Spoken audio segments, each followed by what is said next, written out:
All right, welcome back, everybody. Oh god, loading. It's loading. All right, there we go. Hey, There we go. everybody. Right, cool. Thank you. Thanks for tuning in.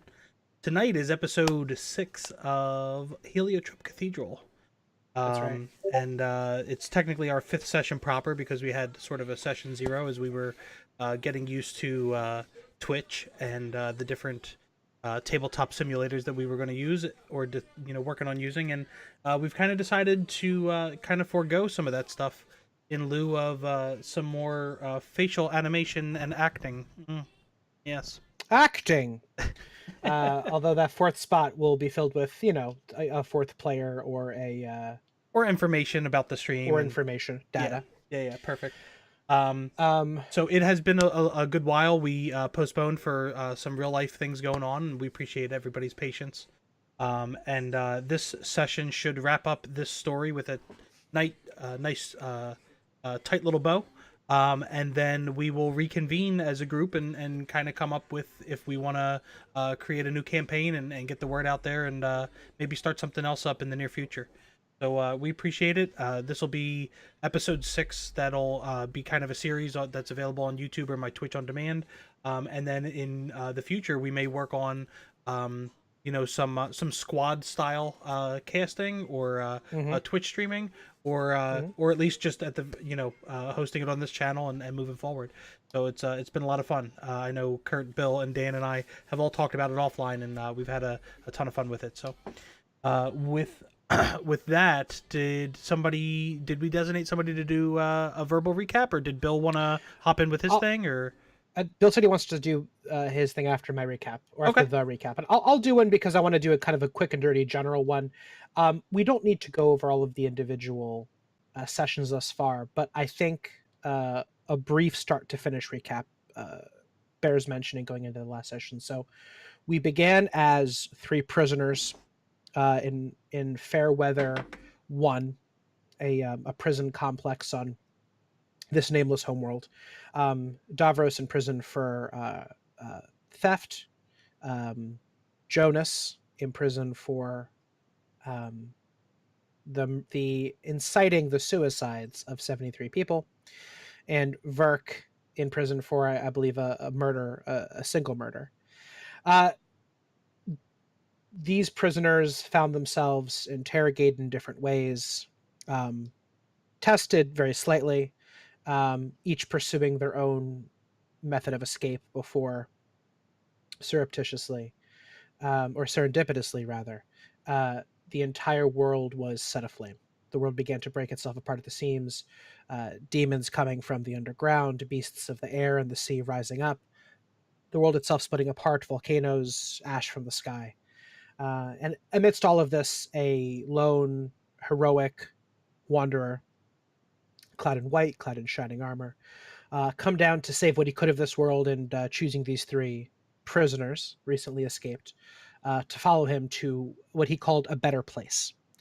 Before he could do this, he was unceremoniously killed by one of the demons from below and left a single device in his wake. This device revealed itself to be a method of transport, a compass type creation, something that could take these 3 prisoners from this world to the next, and the next, and the next. They found themselves on different worlds. I believe the first one was the world of worms. They made their way to the world of constellations. Uh, Finally, the world of madness. And as they hop through these worlds, they are chased not only by echoes of the world they left behind, the Fairweather Cathedral or Fairweather Mansion, Fairweather Pharmaceutical Company, Fairweather Prison. The name Fairweather pops up here and again. The Fairweather family, um, a mysterious aspiring deity named Brightholm, who seems to know much more about the world of the gods than she has let on. Um, a worm named Brianna, a little girl who answered to Brianna and might be related to the worm, but otherwise just has prehensile hair and is quiet. Uh, a Harkwell, the servant of the Fairweathers, who uh, bore himself upon them, shotgun in hand, ready to kill these heretics and bandits. And in another world, found himself as the herald of a world yet to come, and has fallen under the party's thrall, as it were, believing them to be um, themselves heralds of the Heliotrope Cathedral, or the Cathedral, as he calls it. The party has found very brief and managed to really impressively single bit of lore I had in all of these worlds, avoiding precisely the corner of the map which had information on the Heliotrope Cathedral in like the most stunning display of accidental plot avoidance I've ever seen. It was really great. But finally finding themselves in World of Madness with, like as I said, Harkwell talking about the cathedral in very reverent tones, a truly beautiful place, perhaps the very same place that the knight in shining armor was speaking of in the first session. And the party has convinced him that they know of it, but in reality they know nothing but perhaps the color of it. The color purple keeps popping up, and that it is perhaps a cathedral somewhere in this universe of many worlds. And I would like to point out that maybe saying the party accomplished this is a little bit of an overstatement. Yeah, yeah, that's true. It was mostly Jonas seducing Harquell there. And in this last session, they banded together in a way they hadn't before, which was really great. Davros sort of tossed his lot finally in with these three people. I like to think that there was a moment of nothing so, I think, so trite as we've all become friends now, but for better or worse, this is our lives now. This we're never going to get back to wherever it is we came from. Wherever we came from is almost certainly gone forever. There are so many more worlds than these, and it is our lot for the time being to travel them. They will also be chased by a squad of SWAT-like gunmen bearing incredibly high-functioning technology, high-powered rifles, night vision goggles, some kind of tracking device, who has been tracking them from world to world, arriving just at the last minute, just before the party ends up using the compass to depart. The compass, it bears mentioning, seems to be acquiring new knowledge, new abilities as they begin to hop the worlds. And right before they traveled again, Davros selected. Actually, did we roll? Did you select cathedrals? Oh, I think you had your choice and you picked cathedrals. Yeah. At the same time, Jonas, who had pilfered a piece of godhood, just a little spark of divinity, enough for one very small wish from Brightholm's corpse, wished for transit to the cathedral. And your intent is very important here, much more than the words you say out loud. So his intent was whatever cathedral I imagine Harquell was talking about, to go to that one. Am I correct? Oh yeah. Okay. And Davros wanted to go to the world of cathedrals. Okay. I'll actually start my the session proper with the description of the world you land yourselves in. It's been a couple weeks. I want to go over that again, make sure it's fresh in your mind where you've landed. So following that recap, you activate the device, everything goes white, all the sound goes quiet, and we begin the session there. I believe Bill had something for us. He said he had something he made, and he's walked away, of course, at this time. Probably getting the thing he's talking about. Perhaps. Guys, I gotta tell you, I'm drinking some pear cider right now. It is delicious. That sounds fantastic. Pear and elderflower. Wow. What do you think it would go All right, well if you paired it with something?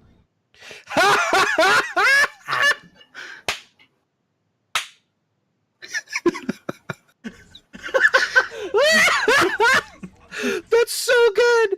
That's so good. Look at Bill's shirt. Is that what'd you think I was laughing at? Oh, I thought you were laughing You thought I at. was laughing at your joke? That's amazing. That's incredible. Where'd you get the orc face? I just found it. Oh my god. But so what's amazing is, like, if you go back to the episode, I said, "Welcome to the Hurt Zone, Pony Boy." You told Davros he heard, "Welcome to the Pony Boy Hurt Zone." Right. And the way that it's worded, Yeah, it could be it both. could go either way. Yeah, that's fucking great.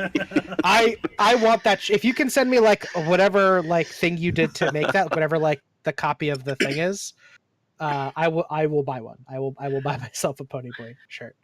I have to give props to Slender Cash. He is the one that ironed it on for me. Oh, okay. So I laid out the template, and then he went to our school and he cut out the vinyl and ironed it on. So that's pretty dope. That's fucking great. Slender, if you're watching, that's great. Wow. All right. So, with no further ado, I will leave you guys to the grave. I'm sorry. You What? arrive to the grave. Oh, okay. You guys arrive at a desolate place. Davros, you hear the compass tell you, welcome to the grave. You are floating in what seems to be a ruined plane of space. In the distance, far in the distance, you see the twinkling of different colored stars. White, a dim red, purple, flickering through the Milky Way-like stream of dust and the cosmos. All around you is the wreckage, brutally torn apart, of some greater world. Like a river floating through space, you see torrents of dark, almost black, thick blood. Imagine taking the Nile River in its entirety and putting it in space. Torrents hundreds of feet high. Miles to the left of you, some to the above you. The wreckage of continents. You see forests tumbling through the ether. Trees perhaps hundreds of feet tall. The ruins of great cities. You see spires, windows, shards of a stained glass window flutter by you, almost scraping at your skin. A vast and perfect civilization. Completely ruined. A world that would dwarf your own, not only in size, judging by the scale of these buildings and these the flora, but also in power. You don't see any flesh, any bodies. Only the blood in the distance. What kind of creature would yield that much blood, or the amount of dead it would take to yield that much blood, is anyone's guess. It is quiet in your immediate vicinity, but not so quiet as the absolute silence of space. Far in the distance, you hear sounds, the groaning of individual pieces of earth, the very distant crashing, perhaps, of two hunks of land crushing against each other, and occasionally the thick splash of this blood torrent as it slowly envelops the spire of a church. You are floating, and there is around you nothing much but a small pocket of land upon which are 3 or 4 massive trees. Another small pocket of land upon which is a ruined building of some kind with what looks like the pieces of a well on a piece of land barely attached to it by a single root of a giant tree. And a far off to the south, right behind you, you see a flickering, like a very pale blue light, like a pale blue wildfire spread over the course of a few dozen islands. There is no other life or signs of life anywhere around you. What do you do?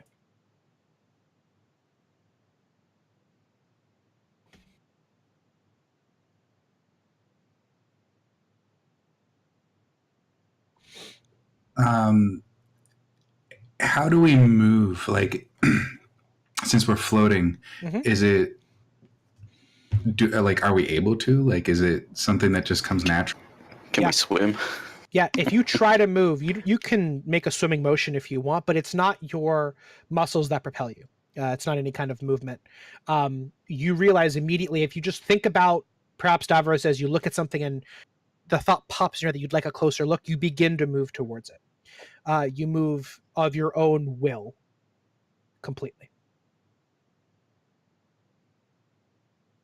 I'm gonna go towards the well. Jonas, Verk, you see Davros quietly begin to float over towards the well, and the remnants of what is perhaps a fair weather. I'll head over with him. Jonas. Jonas And grabs Hartwell. Jonas grabs Harkwell's hand. Let us pray. Oh, who has the girl, by the way? Does someone make sure she comes with you? Did she make it with us? She's there with you. Yeah. I'll get to the girl in a second then. Harkwell looks at you and is completely stunned, Jonas. His eyes are wide with horror at this world around him. What have they done?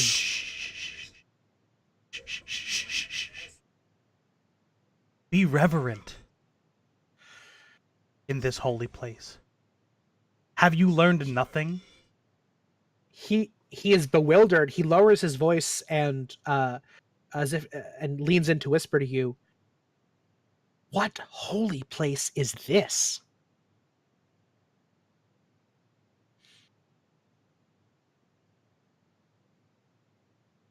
I can see The wheels you're- turning. you want to bank on it, and you don't know if it's going to backfire. Right.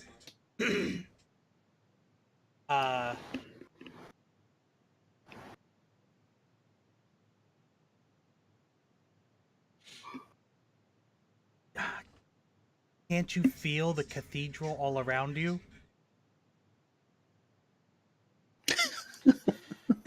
Go ahead and roll me bluff or Oh. deceive now, whatever it is. Oh, I forgot to pull up my character sheet. Hold on a second. Deception. Oh, that's right, because we were rolling in tabletop. Yeah. I forgot to pull it.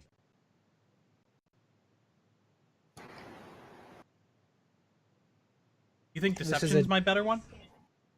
Well, you were lying, so what I thought- else would you roll? I thought you just gave me a choice of two. Did I? No, I don't know. I forget which one 5th edition Oh, calls it. I Whatever, got you. whatever the lying skill is, and it's a DC 25 Mm-hmm. because this is an absurd lie. We don't have any fate. Any truth? No, I don't believe so. Truth, sorry. Truth. Yeah, you are. Yeah, you are dead out. Actually, yeah. Yeah. You probably have to nat 20 or close to it.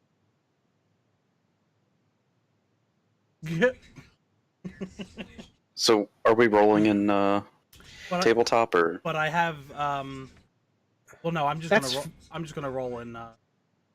Yeah, I hadn't thought about that because if we have, I don't need it up on the screen, but You want me to pull up a dice roller, and if you guys are rolling a thing, I can put it in that fourth quadrant. can we share one? I Like, can, are we all I can access just the same roll? Well, I- we can put it in tabletop and have like another camera. Like the. Can we just roll and roll 20? yeah. Yeah. I was gonna say because what Fraz could do is he could have his game, just so the camera is just looking at an area where dice are, Yeah, but that's and we could just roll in that. pretty. And then we have to make. That's pretty labor intensive on the PC. Could we? I mean, it's doable, but could I just pull up a dice roller, and then you guys tell me how many die to roll, and I just do it for everybody? That's fine by me. We're not going to roll a whole lot this session. You can throw it in that fourth box. Yeah. Is that cool with everybody? Sure. It's fine by me.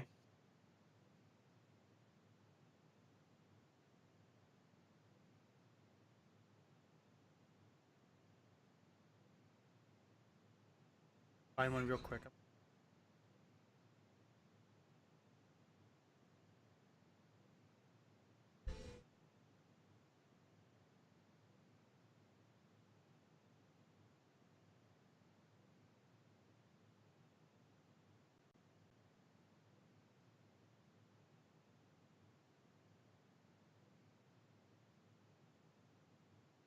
While this is happening, Davros, you make your way over to the well.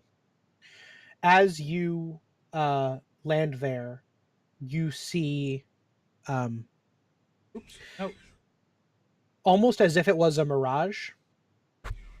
As you approach, it's not the well you know.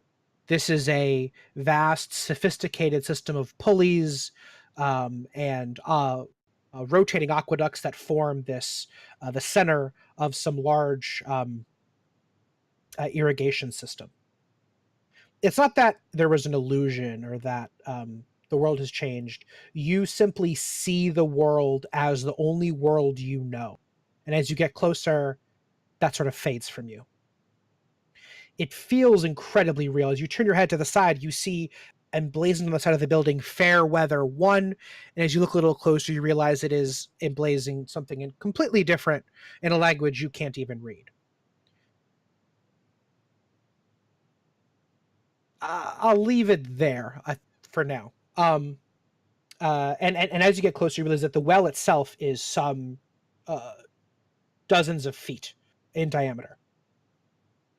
Clearly built for a race of people much larger than you.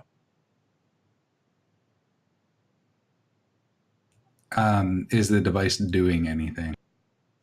It's pleasantly humming. And if you kind of ping it, kind of just like check on it, ask it, it's gathering coordinates.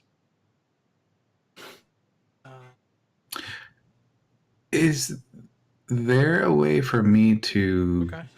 That works. put it in standby or shut it off that I would? You can, there's not really much of a control on this device. You mostly just tell it or intuit what you want it to do. If you tell it to turn itself off, it will acknowledge it and power down. I'm going to do that. Okay. It powers down. Okay. So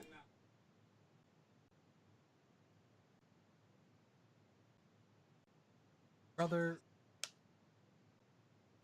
And I will get closer to the big well. And am I coming at it from like a higher elevation or flat? Am I able to see in it from where I'm at? Yeah, you can fly up above it. Actually, as soon as you land on this, let's say that you land on it. You land on the ground next to the well. As soon as you land, you find it an order of magnitude more difficult to get back in the air. Not as if your power has left you, but you seem a little more bound by the law of this small land. You're able to do it at great effort. Go ahead and roll me charisma, just a charisma check.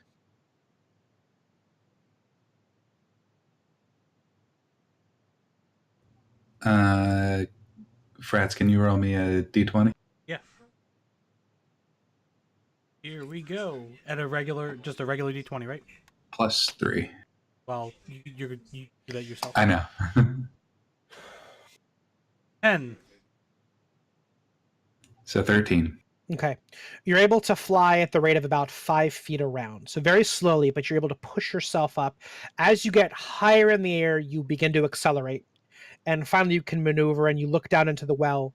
As you look down there, there's a flash and you see one giant glowing eye. And then it, as you're watching, just starts to fade into blackness.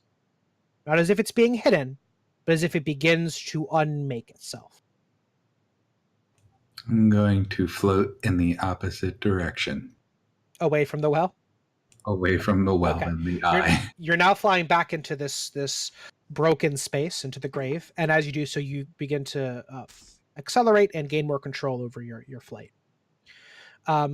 Jonas, sorry, Verk, you were there with him. You said you followed him. Yes. Do you do anything here? I mean, I saw the eye as well, right? Yep. Just gonna. That's not Brianna, is it? That's what he says. Yeah, Davros. I don't quite know. As I'm kind of looking back toward is. the other, what we thought was Brianna. However, if that is her, she is much larger than we thought. I know you shouldn't say such things about a woman, however, be the case. I'll go ahead and back away as well. Okay. Jonas, what's that roll? Do I get advantage on this? You sure don't. What? Why would you get advantage on this? I don't know. I'm proficient at it. That's not advantage. That's different. No, that means you add your proficiency bonus. Oh, whatever. There's like 2 mechanics in 5th edition. And I don't Proficiency and understand any of them. advantage. All right. All right. All right. Here we go. All right, roll it. Wow. There's a delay on Twitch, so I can't really wow. see. 10. It moved 3 pixels. Yeah. So a 10. What is that? No, don't worry about it. Let's just. Do you have a keep it 15 moving. bonus? No. Let's just. Okay. So just- you guys hear. Dan, I take an From, automatic fail. Do we get a truth? It's a bit late for that, my friend. Verk and Jonas, you hear a scream, a blood-curdling scream from behind you, and you see Harkwell with his hands in the air, tearing at his face. He looks at you, Jonas, and he says, "Charlatan! False prophet! You have led me here to death and madness. This is no holy place." Does he have any of his weapons? Did we give him back that scepter? Who has it? I threw him on the ground, but no one picked him up. If you threw it on the ground, I'm going to say he picked it up. And he raises it above his head, Jonas, and he is about to bludgeon you with it. Mm-hmm. Yes, quite. Mm-hmm. Well, you've learned something. You know that this is definitely not the cathedral. Yeah. Exposition is important. Yeah. I feel like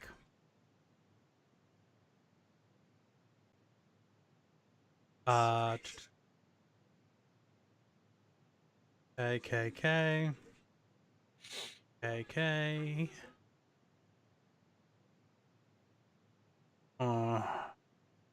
Gonna be a bit of a stretch, I think.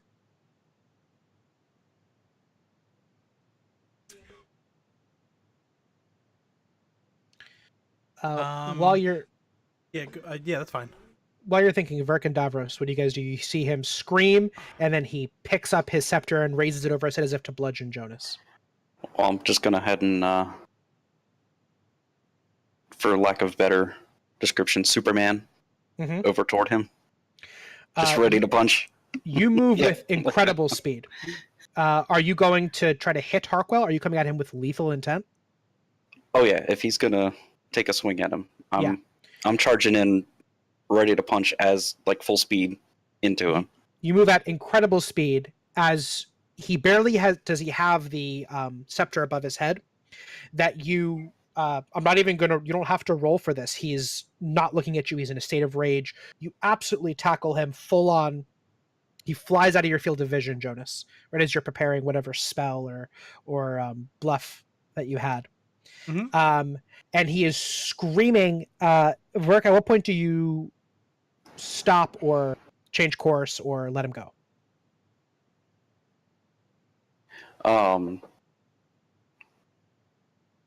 Is it still like screaming in the sense of rage, like he wants to hurt us, or screaming Yes. as in? Like in rage and despair. I'm just gonna keep going after him. You have him, so like you are just pushing him along.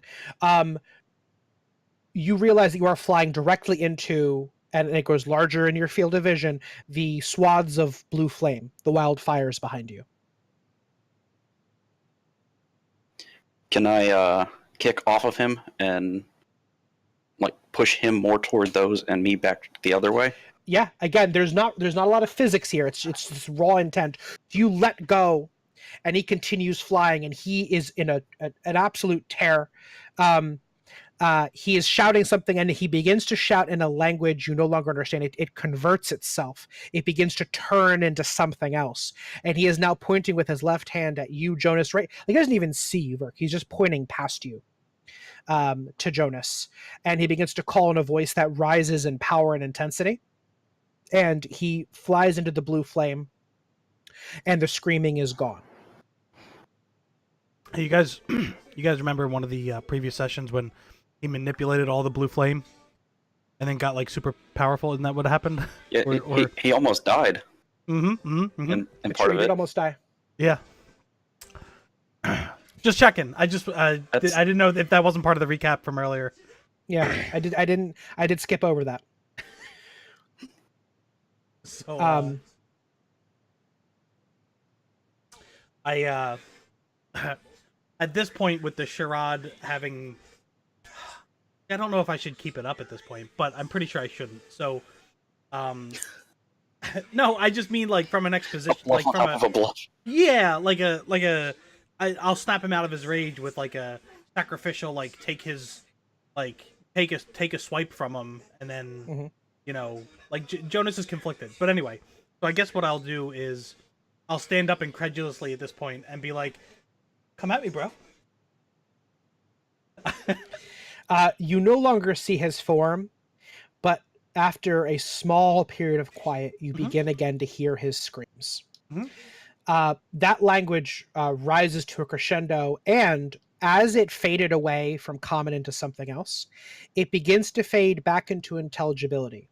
It does not become common. It's still whatever strange language it was, but now you begin to understand it. Again, Davos, not an illusion, but the language itself has, and your interaction with it changes fundamentally as you seek to understand it. Frats, roll me. Not. Do you have the knowledges? Are they still a thing? I do think I'd be better at this, but technically we've only played like, I don't know, 15 hours of this game total. But they should be, I think. You have something relating to religion. You have religion or the divine or some kind of knowledge or skill that relates to that. It might just religion. be religion. There's a religion skill I have, yeah. Yeah. Can you roll that for me? Sure. As you roll that, the screams rise higher, and you see an image of Harkwell. He is gleaming, and the gleaming is not from any kind of metal or bright robes, but from the sheen of blood that he is coated in. It glimmers and twinkles in the starlight. It looks freshly red as opposed to the dark torrents of blood around you. And he is ever so slightly translucent. It's an 18 total. Oh, that's actually wonderful. I'll get to that in 1 second. He is now rising from it, his arms outstretched, this vaguely Christ-like pose, the arms out as if he is calling souls to him. And you hear then a horde of voices, all rising from that same wildfire of blue flame. And as you look around you dimly here, there, from the well itself, from the houses, a couple amongst the trees, you see other flickers of flame, other souls rising up from this world, long dormant, long quiet, long resting, now being called by this force of fury, this just sheer anger incarnate. And they begin to rise up and shout and writhe and call in this same strange tongue. It begins to sound to you clearer and clearer.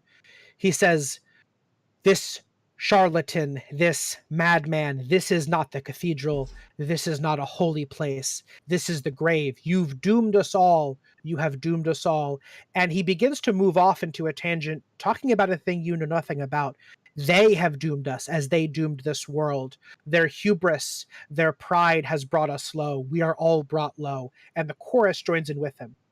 His persona begins to assimilate with that of these souls. They're all saying the same thing. They're all calling to the same force. With your 18 religion, Jonas, you know of the idea of divine morphism. Do you know what that is as No. Chris? Okay. It's something in D&D that comes up when you visit the outer planes. To be divinely morphic is to be able to be changed by the sheer power of being divine. On a god's home plane, in the plane of fire, right? The god of fire has absolute morphic power. He can raise cities, he can conjure oceans by the sheer ability of being that world's god, right?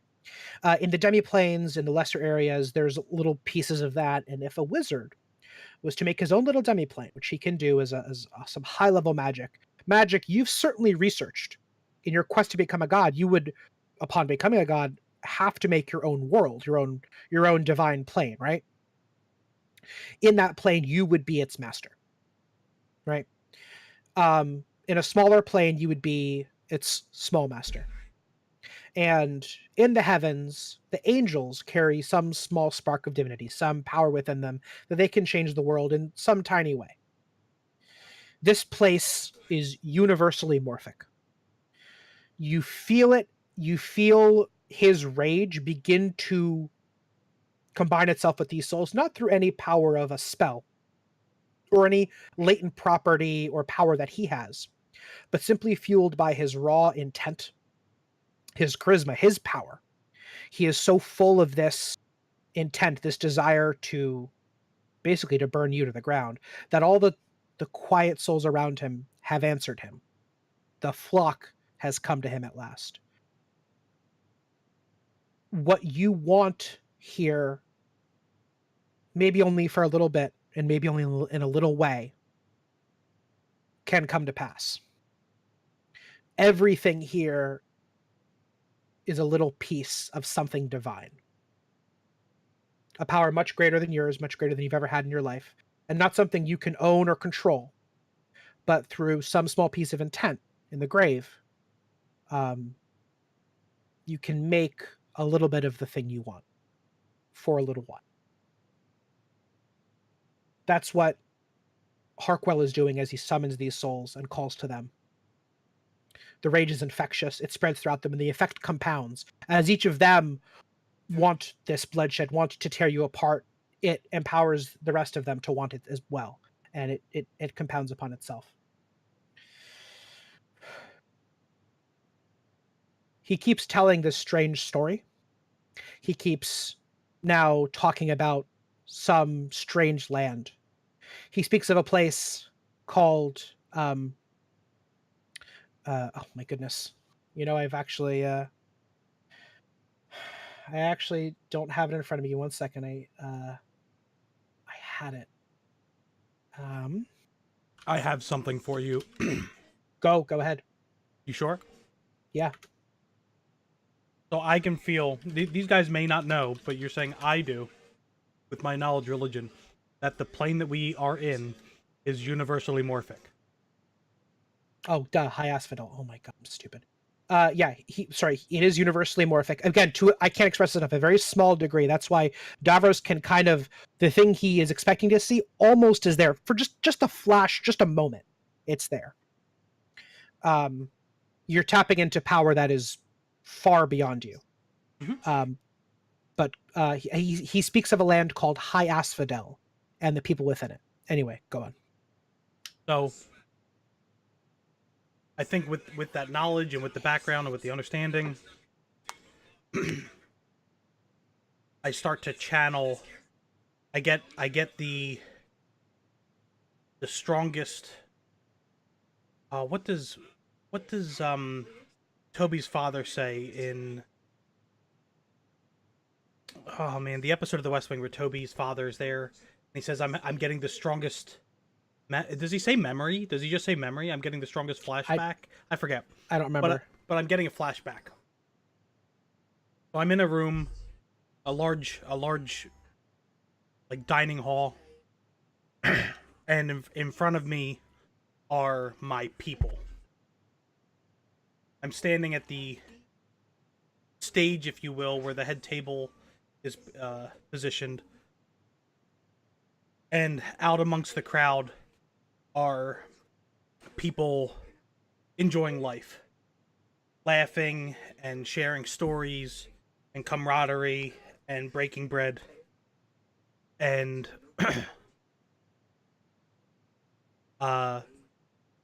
Jonas is soaking in the absolute environment as his servants, I guess, that would have been present, begin to start to open up the very privately and secretly held dessert wine to cleanse the palates and get them ready for their final course.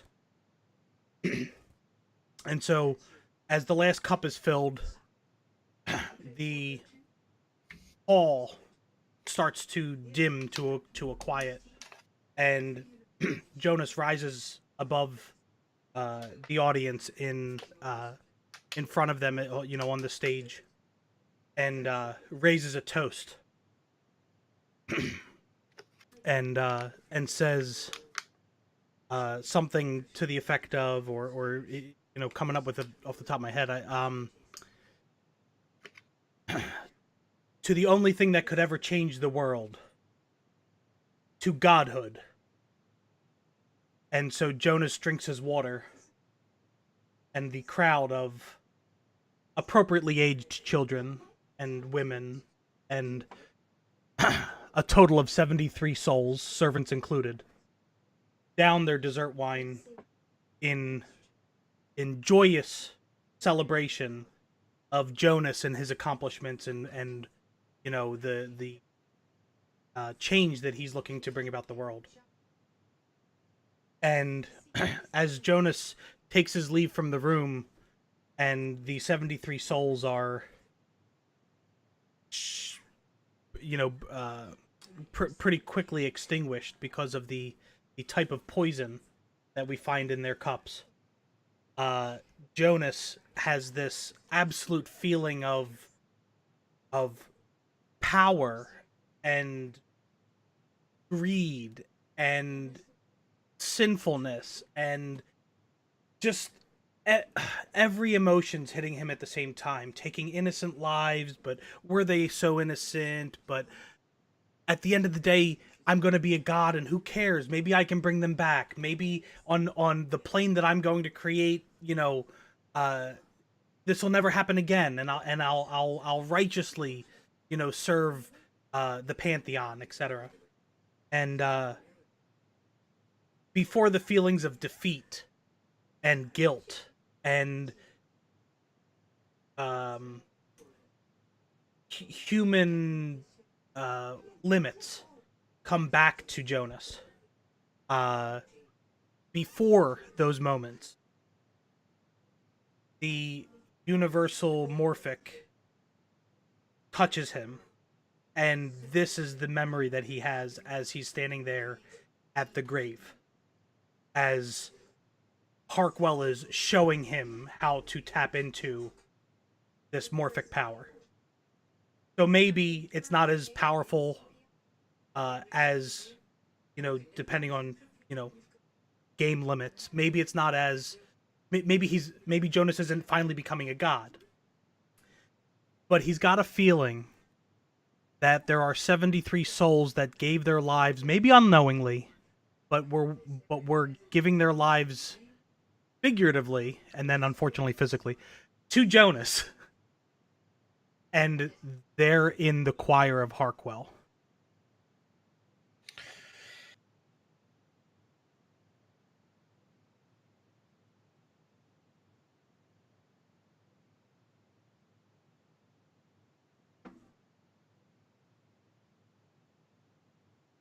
Roll me opposed charisma. If you could roll a d20 for me, Sure. at a +5, and then a d20 for you at whatever your charisma. You probably have proficiency in it, I'd imagine. Yeah, probably. I would not be shocked if you were also rolling up at a +5. Yes, I am. Okay. Okay. I will Charisma do check or charisma save? Check. Check, you don't add your proficiency. Well, either It's way, only- it might as well be just straight d20 because you both have the same modifiers. Okay. Who's first? You call it, Dan. I'll go first.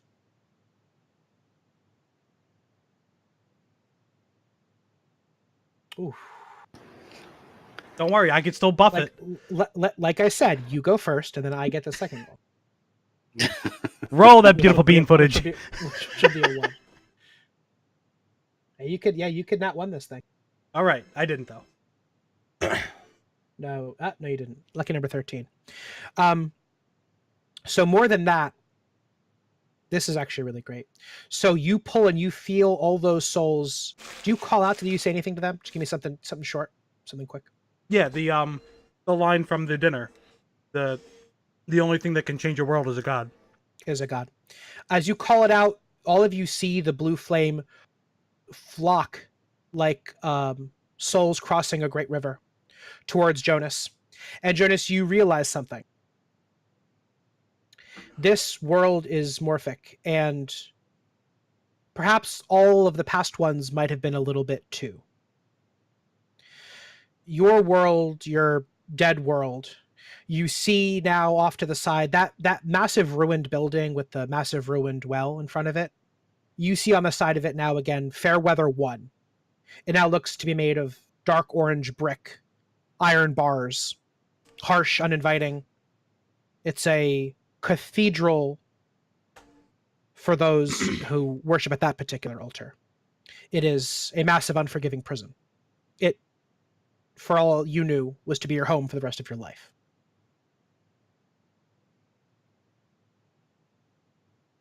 You look to your right, and you see, as if you were there that day, that hall, that feasting hall. The tables now stretch on far past what they would have. Far more than 73 could sit at these tables in this vision. All the souls flock to it. And you, as they take their drink after your statement, you turn to leave the room, and the poison is quick. But you were never much of an alchemist. They die screaming. The poison burns at their throats. Their flesh begins to melt around their mouth. You hear the women and the children screaming. With their last words, they call for their mother. The husbands and wives call for each other. Some of them plead out to God. Some of them call out to you. Some realize in this final hour that there are better gods than this, and they call out to them. But they don't die quickly or quietly. They die slowly and screaming. And as the souls around you cluster, they all begin to scream. And the screams don't stop. You are surrounded now by the host of these souls, all of whom, way more than 73 now, have begun to morph themselves into the 73. They are all your 73 souls. Mm-hmm. And they are all screaming and dying. Mm-hmm. What an asshole. All I did was try and steal a relic. Yeah, right? Yeah. So, two things. You see Harkwell then, his translucent self beginning to fall apart. His gleaming cloak of blood beginning to drip down and pour away. He says to you, and he looks at you as if he sees you now. He's what you conjure, this memory, he sees it. He knows you for who you are exactly. A crude level 3 bard, a simple charlatan who tricked his way into killing 73 and then tricked him into believing you knew where the cathedral was, but you don't even know what the cathedral is. And he says, you don't even know what it is, do you? The cathedral was inside you the whole time. You're smiling, you make this little quip, and the back half that sentence is drowned out by the onslaught of screams. Rising screams around you. And your face, even as you say the joke, your face is pale. You don't, you're quipping like Spider-Man in a fight, right? Like you're just quipping to get something out there. Is it like I'm deafened by the sound, so you know when you can't hear yourself talk? Yeah. And instead of talking with the proper tone and inflection, it's like right. The cathedral was in you the whole time. Yeah. It's this desperate, like, trying to get it out around these screams. He just smiles, and he is unmade. The pieces of him are pulled into this screaming choir around you. And then Verk and Davros, they all slowly fade away as the power of this brief spout of universal morphism fades from him. Jonas, roll me a charisma save, please. Do we? Sorry. Do we? Does Davros and Verk? Do they see this too, or Yeah, do we see this all something really else? happens. This all really happens. It's because it's morphic, but whereas it fades for you, it is not going to fade for Jonas. I'm gonna, as Jonas is doing his thing here. Oh, you never knew I'm what his gonna crime float. was, right? I imagine. No, I never did. Yeah. I'm going to float over towards Verk and say, Jonas, the god of egotistical fools.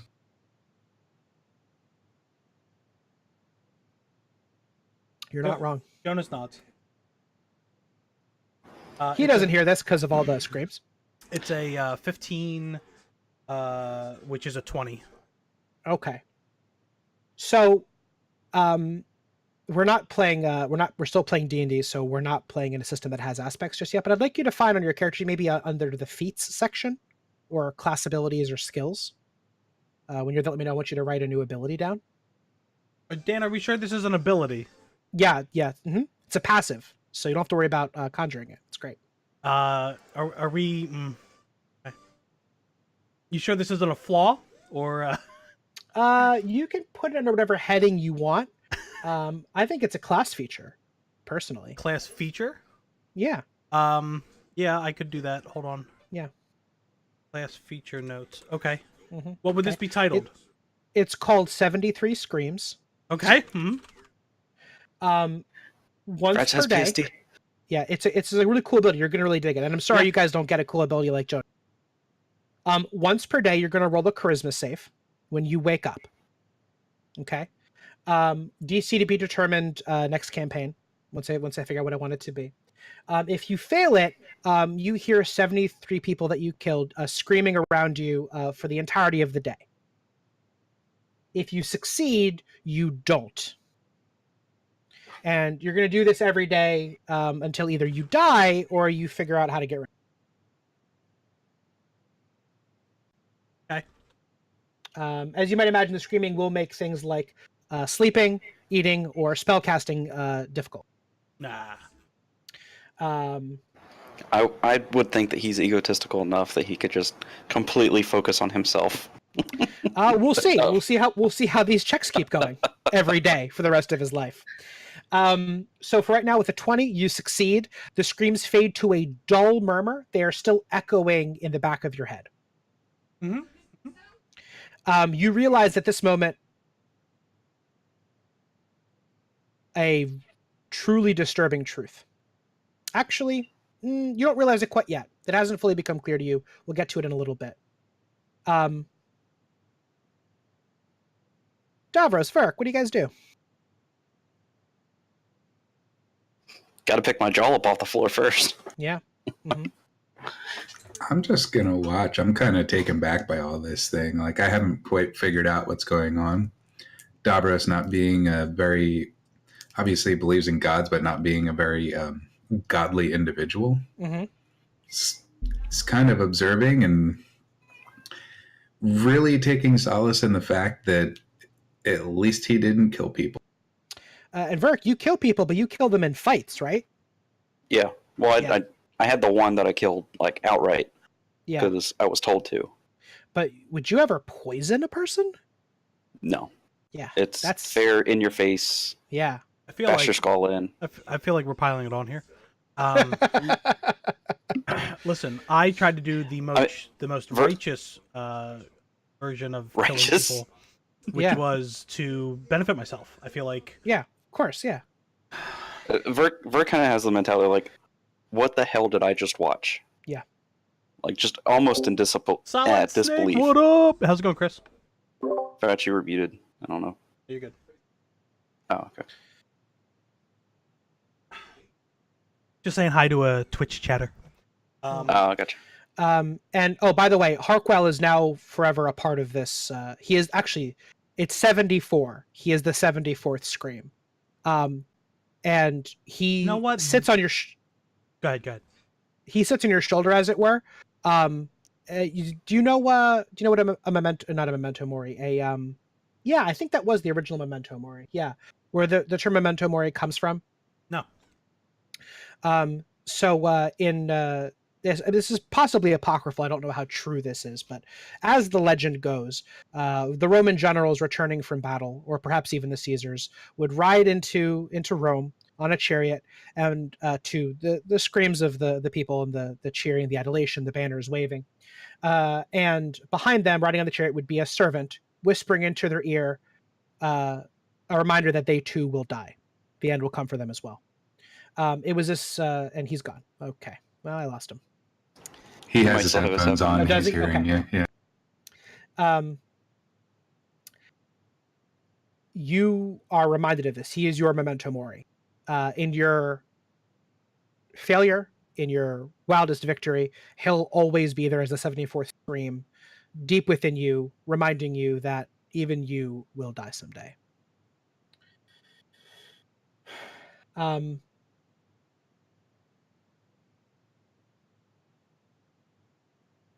Verk, as you're, well, Verk and Jonas, or Verk and Davros, as you're watching this, you see a flash of light far in the distance. It's not near you at all. And if you were doing what I think you were doing, Davros, your hunch is paid off. You see that flash similar to the flash you'd seen when the SWAT team arrived, but it is far, far away. You cut the signal before they could track it fully. But you know that they are coming for you. Did you catch all that, Frets? Yes. Okay. What the hell was that? We should find some way to leave or hide.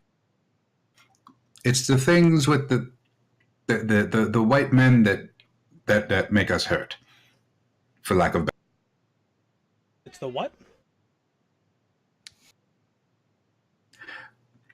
Has Jonas been shot yet? Yeah, he Yes, was shot yeah. in the first. Yes. Yeah. Those He was guys the one, with like, those things. screaming in agony. Just like, I will say, remember when they pointed that thing at you and it hurt really bad before we escaped? What?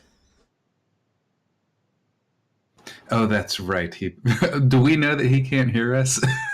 No, you've quieted them down enough that you can. You rolled a 20. You've quieted them for now. What? I'd like to think that, like, I'm like, that Mom- TC save's going to get real hard real quick. Mom- Yeah. I'd like to think that I'm like coming down from that. So Yeah. I'm That reacting versus- naturally, but I'm also like I missed the description of what you were talking of what the Dan was giving us as the There was a flash of bright light in the far distance. The same thing that happens whenever this SWAT the team guys show ports up. in. Okay. You have seen it before, Yep. but much closer to you. Davros turned off the device, so you can't port anywhere, and it's not, very importantly, it's not currently gathering coordinates, meaning it's going to delay your jump. Wait. But Why they're not tracking you through it Why did he turn off the device? because he called it. I assume that's what he was doing, but as soon That's as we what I got was here, doing, he turned it off because he called it. That's how they were tracking you, through the device. That's how they knew where you were. Oh, he called it. Yeah, like he figured it out. Gotcha. Yeah. So they're here, but far enough away that you can be pretty sure they haven't seen you. I mean, you don't even see them. There's just a dim flash of light. And they're nowhere near you. So, but it would be wise to start running. Yeah. So what are the other points of interest? So there's still the small orchard. Well, there's few trees, but each of them are massive. They're all like redwoods. And there is still the ruins of this building that you haven't fully investigated or really gone into. Without saying anything to them, I start floating towards the. Without saying anything to the party, I just start floating towards the ruins. Yeah. You said they looked kind of familiar to me. Right, but again, as you approach them, they start to lose that familiarity and Gotcha. become. And from a distance, they are the thing you remember. It's a projection. At- Yeah. As you approach them, and their own latent, they just become the thing they were originally. Does that make sense? Yes. Like your power wanes next to this massive future. Whatever world this once was, it is so suffused with godhood. Its very particles are divine, that you have very little power, if any at all. The only power you have is by virtue of being sentient at all, whereas these are dead. Yep. So do you guys go towards the? Was that you go towards the building, the Yeah. ruined building? Okay. Yeah, I'll follow him.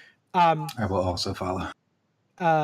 As you zip your way towards it, you find some cracks in the foundation. You're able to kind of crawl inside and, at least for now, be out of sight of whatever's out there.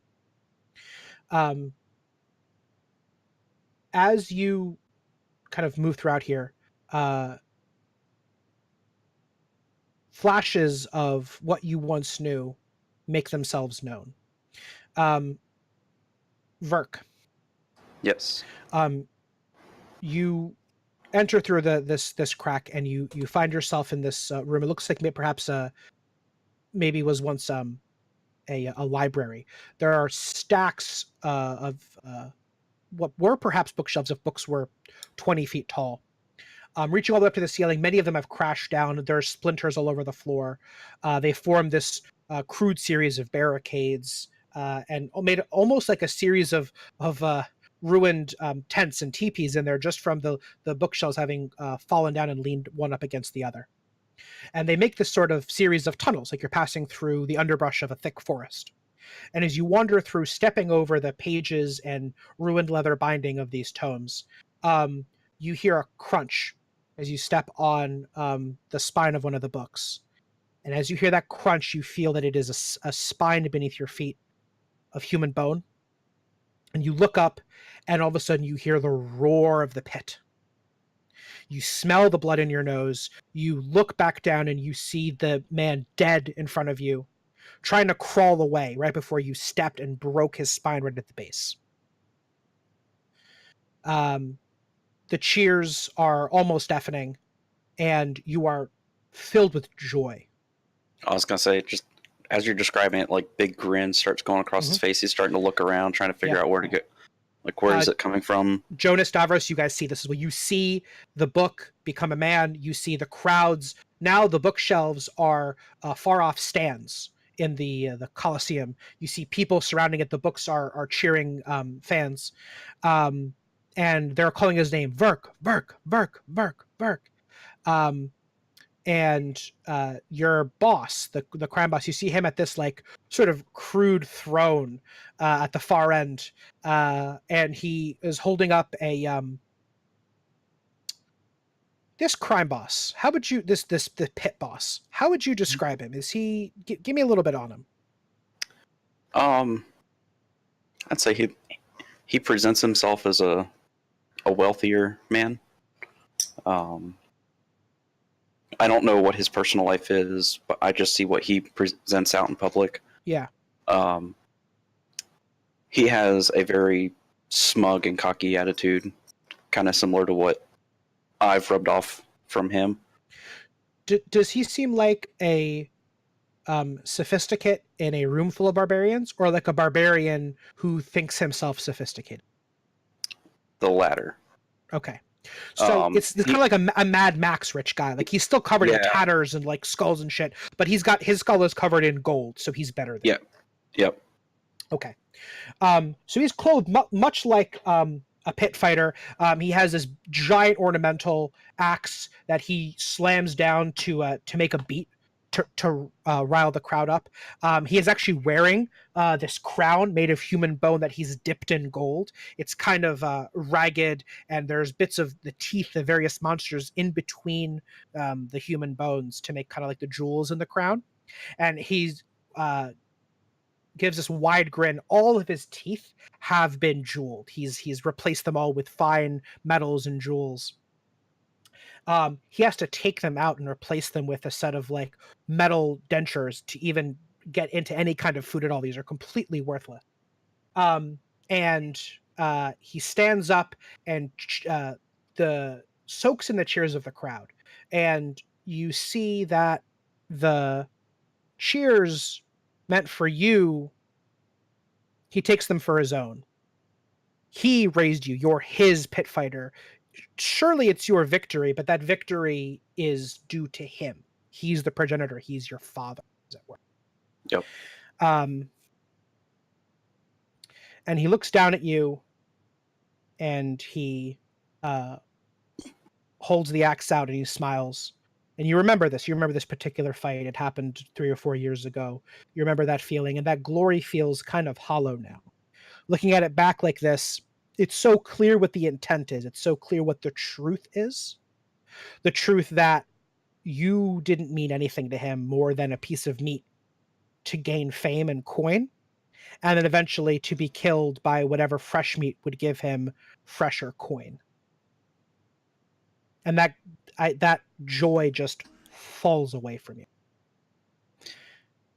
That was kind of already in my head as I was in the prison, realizing he wasn't coming to get me. Right. So you're saying this is just solidifying. Yep. Or that emotion is now in there permanently. This truth is a hard one, but Okay. you know it in your bones that it's real. Even as this world changes and morphs, you know it to be, you just feel it. It's absolute truth. It's unvarnished. It's unhidden. There's no real perspective being shifted. It's simply truth coming in and being replaced by other equally real truth.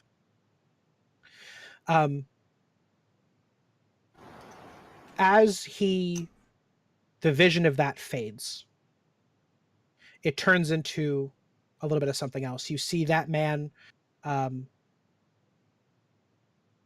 you see your pit lord, as it were. Davros, you see your adopted father.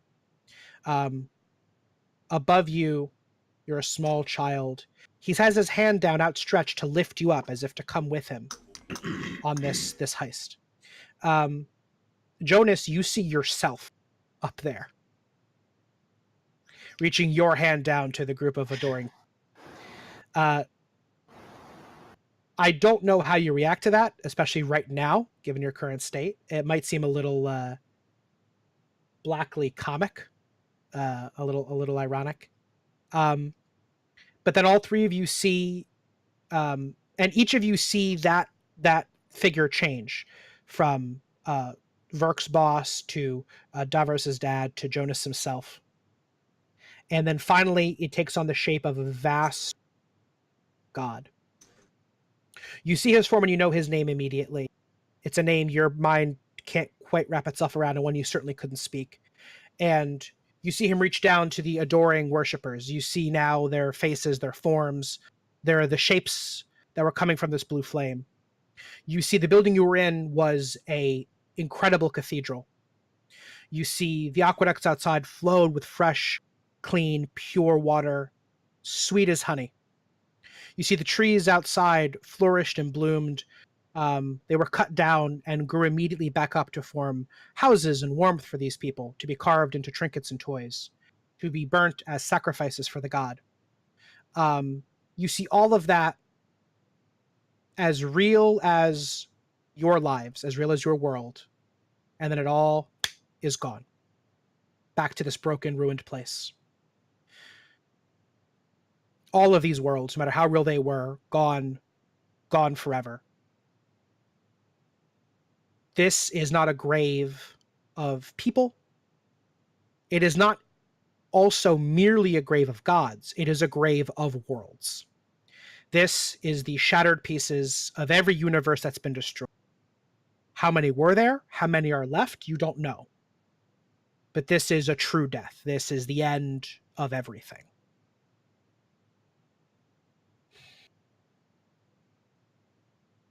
And we are the only things whole. In this part, at least. Presumably there's those creatures that are coming after you, the SWAT team. And there's no reason to believe if you can get here, certainly other people could get here. You didn't come. There was a little bit of like mischief, something kind of messed up, but like it's certainly not impossible. Clearly, someone else could travel here. But as far as you're concerned, around you right now, yeah, it's kind of just you guys.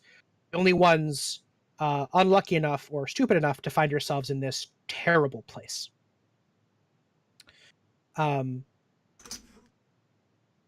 you still don't know really who's coming after you or how to get out. As you wander through this building, I'll skip forward, you find plenty of things of crude interest, trinkets and remnants of this lost civilization, but nothing you can really use, nothing you can truly understand. As you glean through, Jonas, you're the scholar. Perhaps you look through some of the ripped pages on the floor, some of the markings on the walls, bits of things you can begin to understand as your mind and your body acclimates itself to this place. Mhm. There's, if this was a like a video game level, we could fill it with a lot of cool trinkets of like scraps of lore and information, pieces of this world that were gone, names. But I think it would really slow. I have fucking pages of it, but I think it would really slow this down, and I don't think that lore is compelling as a narrative. Simply that you see proof positive that this was a civilization eons greater than yours, and it is equally gone and in the grave. And still no indication of a way out, other than perhaps the device you carry with you. Quick question. Yeah. Is the girl still following us? Yeah, that's, I forgot about her completely. Yeah, she's wide-eyed and wondrous. So, by the way, did that- she around her, when she's clearly focusing and investigating things, they turn into purple flowers. She summons, and then the purple flowers go away as she picks them up and puts things down. did we see a different entity in the chair for her?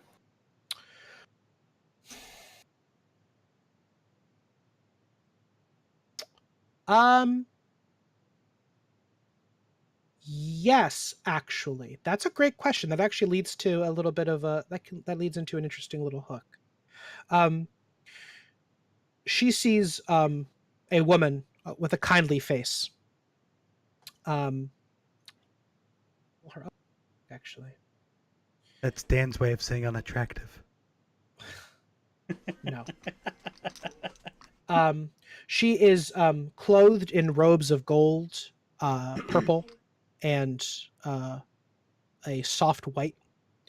And she has her hand out down to you, a little like Diverse's father, to pull you up, to pull her up with her. And behind her, all around her, you see, and this is much more crudely made. Your worlds that you conjure are sharp and clean. They may not be totally accurate, as your memory is, human and thus fallible, but they are at least full-fledged worlds. It's a complete whole pit. You've been in that pit 100 times. You know it like the back of your hand. Whatever world she's conjuring is flickering in and out. It's patchwork. Most of it is imagined. Some of it just comes from stories. Maybe one or two pieces she's even seen. And as the features on this woman's face fades, you realize that she's never really seen this woman. She's only heard stories. And that fades as well into this god, and then into nothingness. She is not super put off by this. She kind of shrugs. And she's been holding your hand, Davros, waiting for you to lead her to presumably the place with the purple flowers. You climb your way throughout this building and reach to a ruined third floor, which opens up, and from which you can see the rest of this grave. What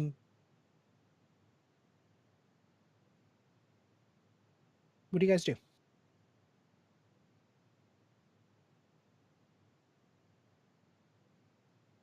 We're in some sort of a clearing area, you said? You're over this part of the world has broken off. There's a bunch more rubble and floating continents out there elsewhere. But from this like ruined third floor of whatever this building was, you have a pretty high vantage point, and you can see a bunch of different things. But yeah, it's open air. It's clear. There's a wall behind you, so you can't quite see where the flash of light had come from. But you can see out into the distance, and it's all just various degrees of rubble and broken buildings and broken machines. Would Davros have seen enough to this point to realize that we're able to manipulate our surroundings in some way, shape, or form? Oh yeah, absolutely. Okay. Jonas, do you explain divine morphism to them at all? I know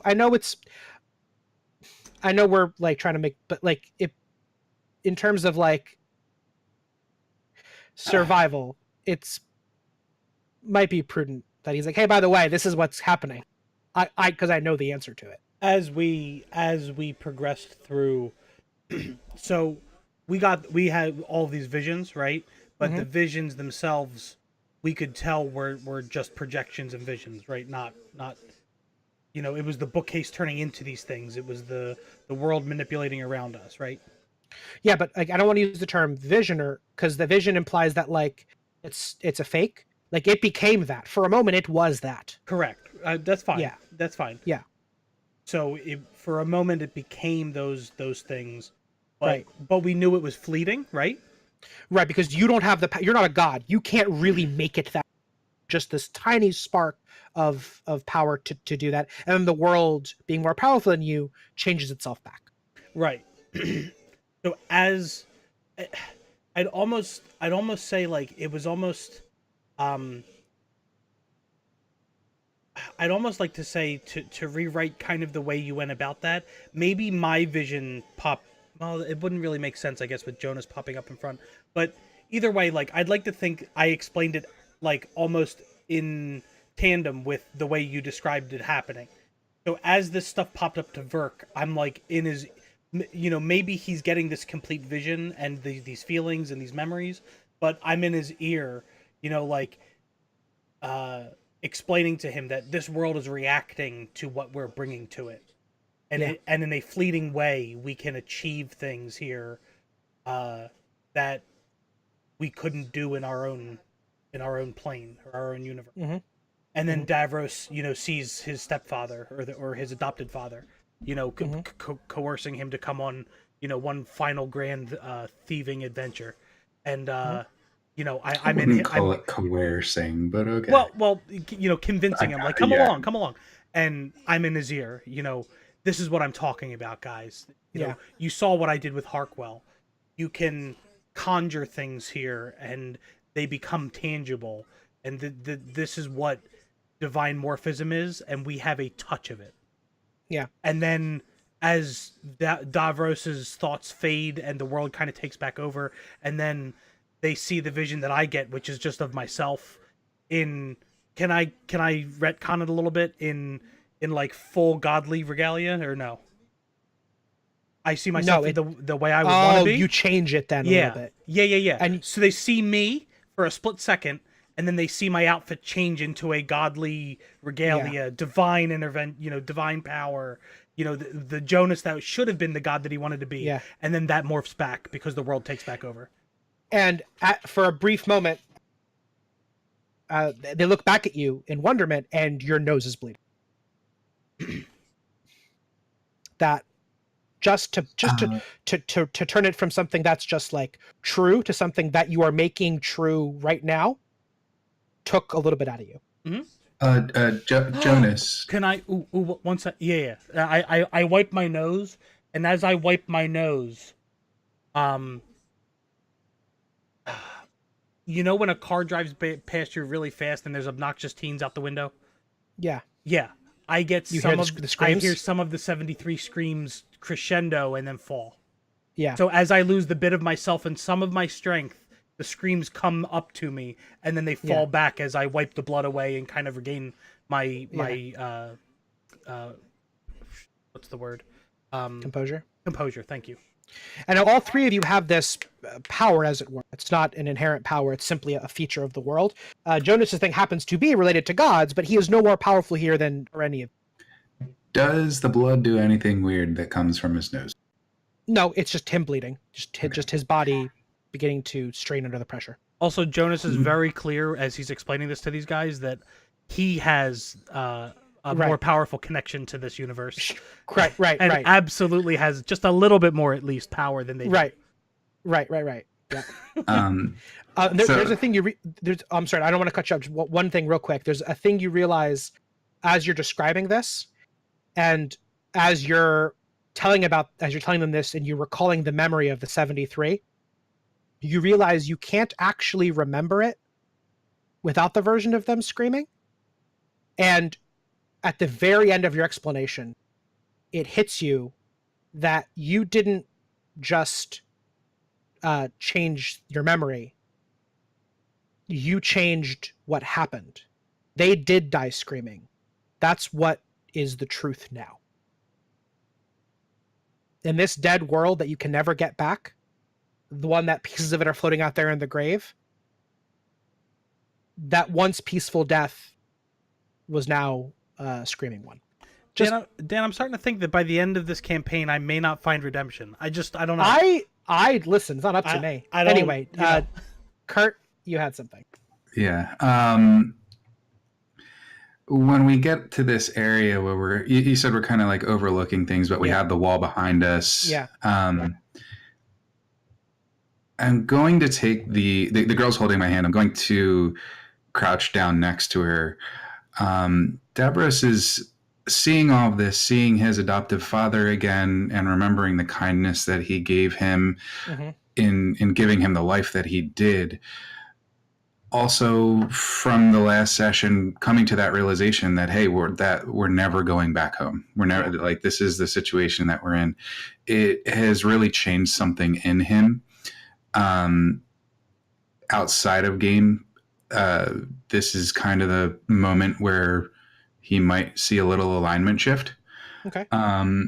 He immediately feels bad and sorrowful that he told this lie to this girl and brought her away from that world that she was in. He doesn't know if she was happy there, if she wasn't, but regardless, he took her somewhere else on a lie.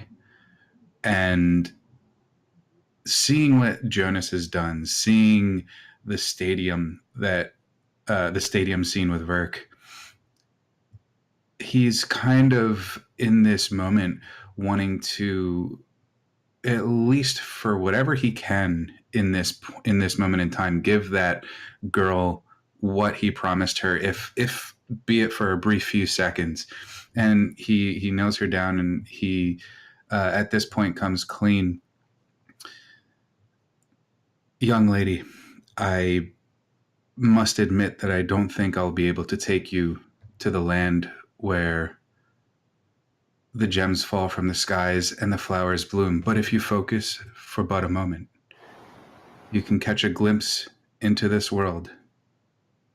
And then Davros himself is going to imagine what he thinks this world would look like, with violets spreading vastly out in front of them, covering everything, with these amethysts falling from the sky, but not in as hail, but kind of floating down and resting and gleaming. Even the sun having or the light or brightness having a purple hue, just to give her a look into this. My dear, I apologize from the depths of my being. I was selfish,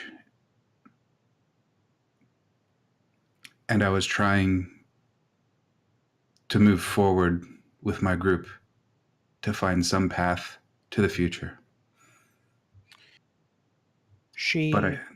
Oh, do you have something? Sorry. Yeah.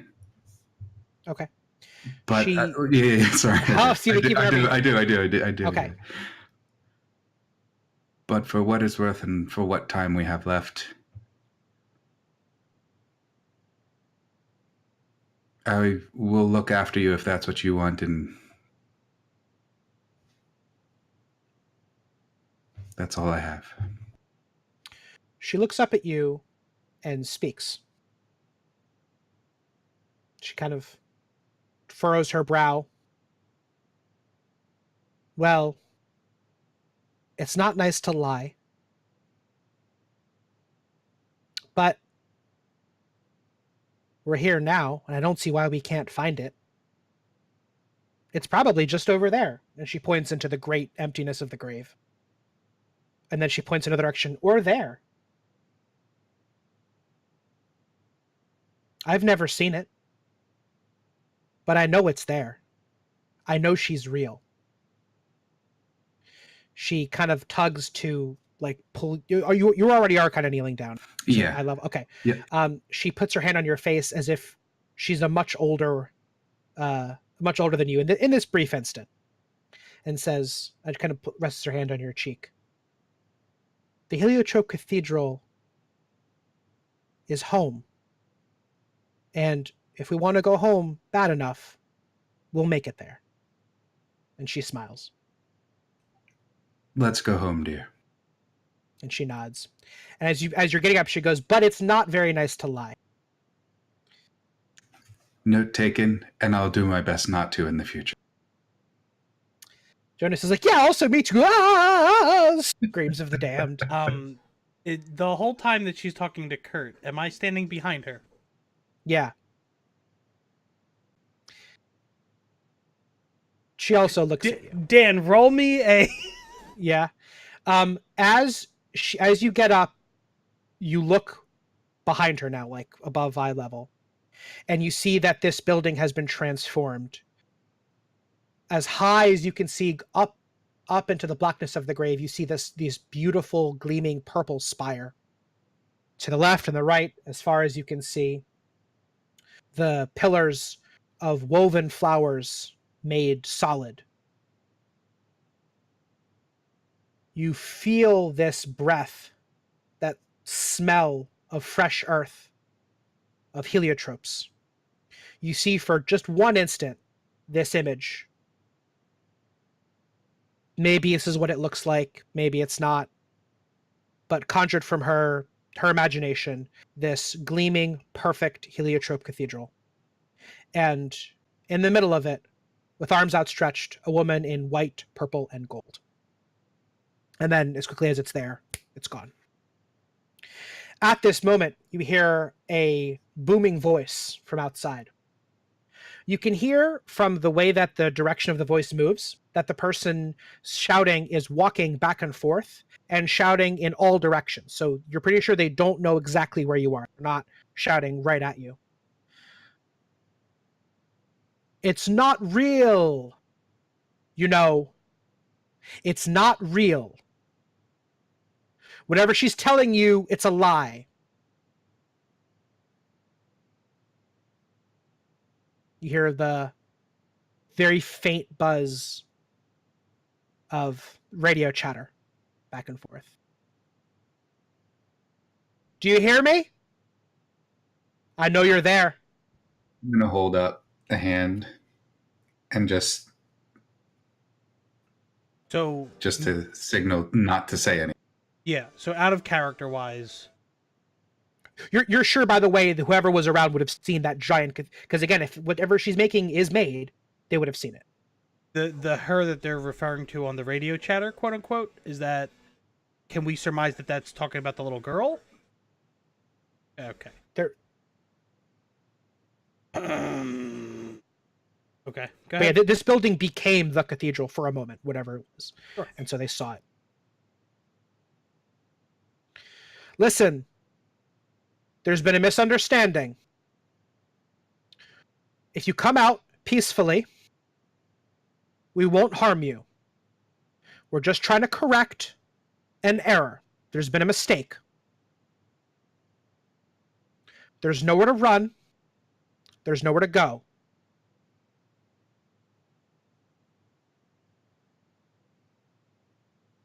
This doesn't need to last any longer.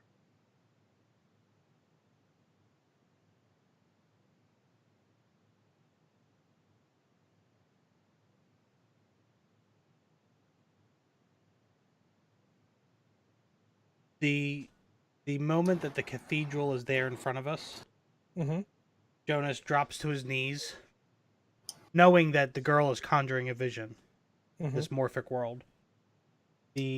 Jonas drops to his knees and weepingly, with chuckles in his breath, it was inside of us the whole time.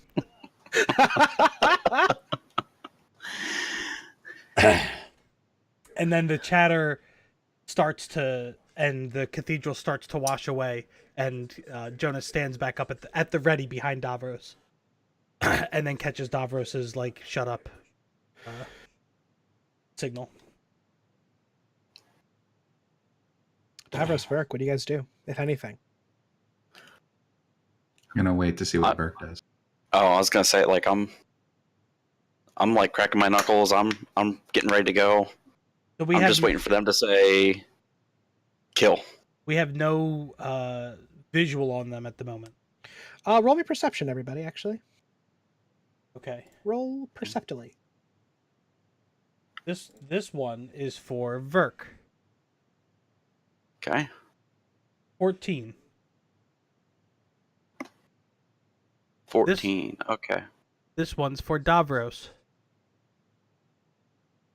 3. This one's for the girl. Wait, should I even or no? No. Okay. 3. I don't like DMPCs ever having like roles. It always feels weird. It's like they're there. They like you can talk to them, and you can have them go off and do stuff. My total's 17. Okay. Mine's a 6. Okay, so the highest out of all three of you is a 17, and it's on Verk? Yep. Okay. So Verk, as you're cracking your knuckles, you're actually doing it because you see at the very base starting to surround. Now they know vaguely what region you are. They know you're on this island. You see figures kind of like covertly floating, like dashing from island to island, setting up a perimeter around this ruined building. How many can I see? You see 3. It doesn't look like they've seen you yet. They know you're generally in here, but you're all kind of surrounded by rubble, so you don't think you've actually been spotted. So I'm gonna kind of motion, just like I'm gonna hold up 3, and then I'm gonna point to each of the places that I see them, hoping to get their attention to notice them as well. Okay. I'm assuming you guys see it. There's no reason to like that. You see him pointed out. At this, Davros is going to look at Jonas, at Burke, at the girl. Come, let us join hands. Let's go to the cathedral, the Heliotrope Cathedral. And with the intent of all of us thinking of the same thing at the same time. Let's go there.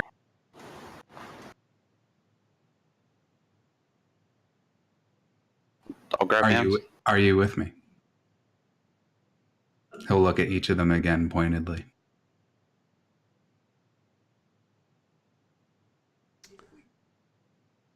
Is she?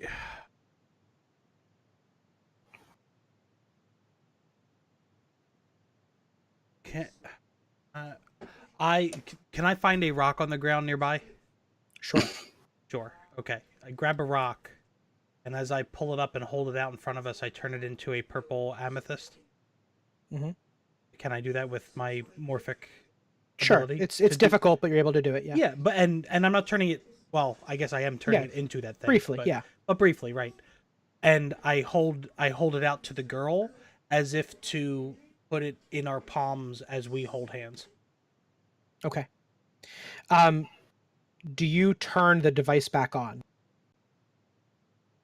I mean, you have to if you're going there. Or are you trying to go there like via sheer strength of like will? Yes. Okay. Via Nothing sheer happens. strength of where in this world. Sure. Nothing happens. This is the first act of Guardians of the Galaxy. Yeah. Unless someone suggests it to me, because right now I'm not even thinking about the machine. Okay. And it's fine.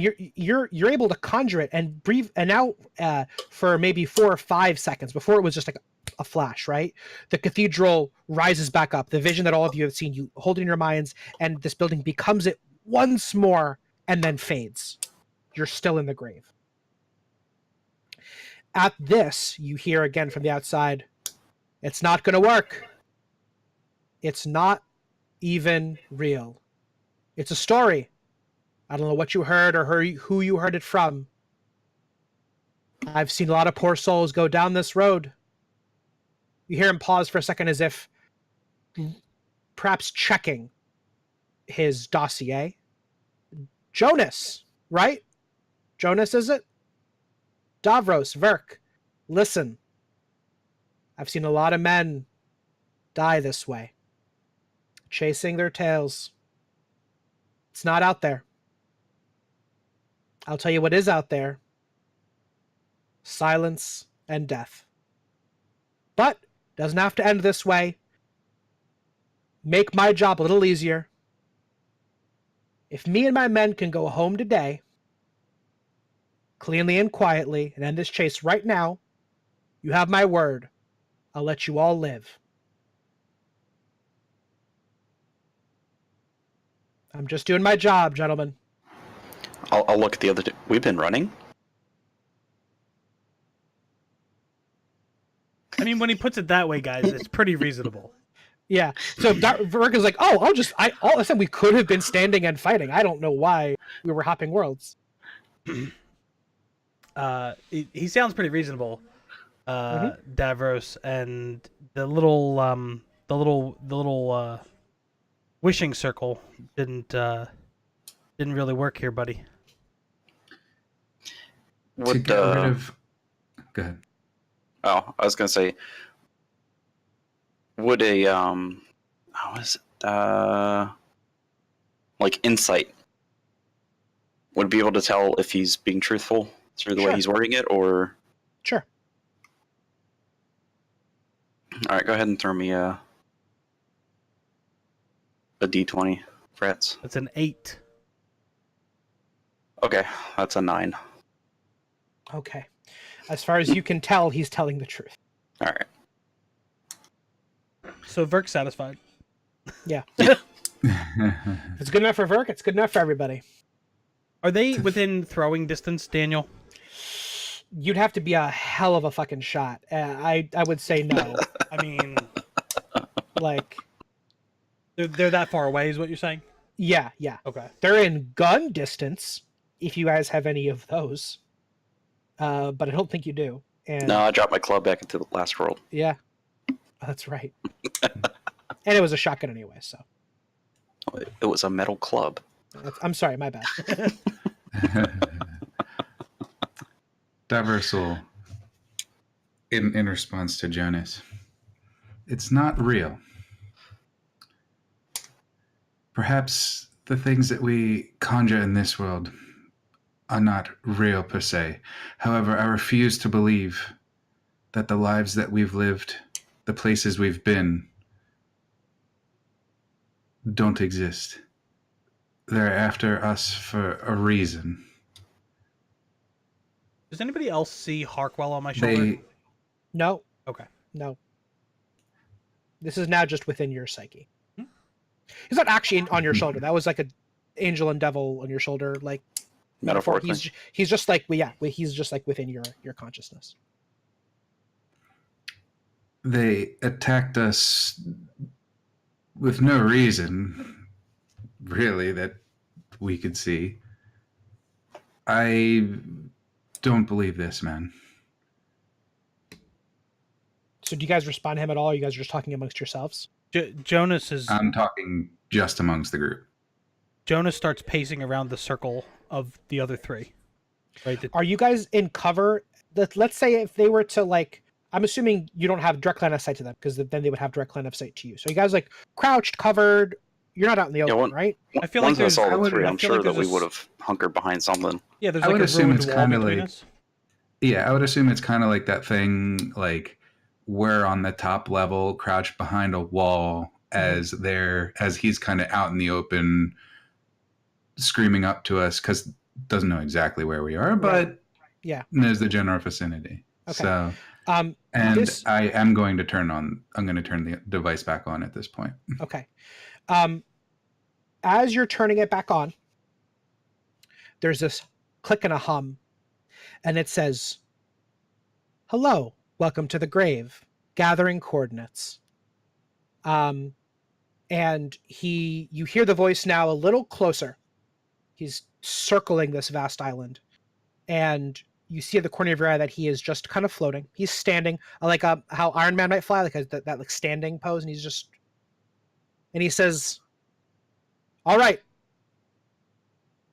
He says something into his like shoulder mic, the little walkie-talkie. Okay, okay. His hands are up. He does not have his firearm on him. I'm unarmed. I don't know what you have on you. You've been to a couple different places. I don't know what you picked up in Madness. You could have We picked up a girl.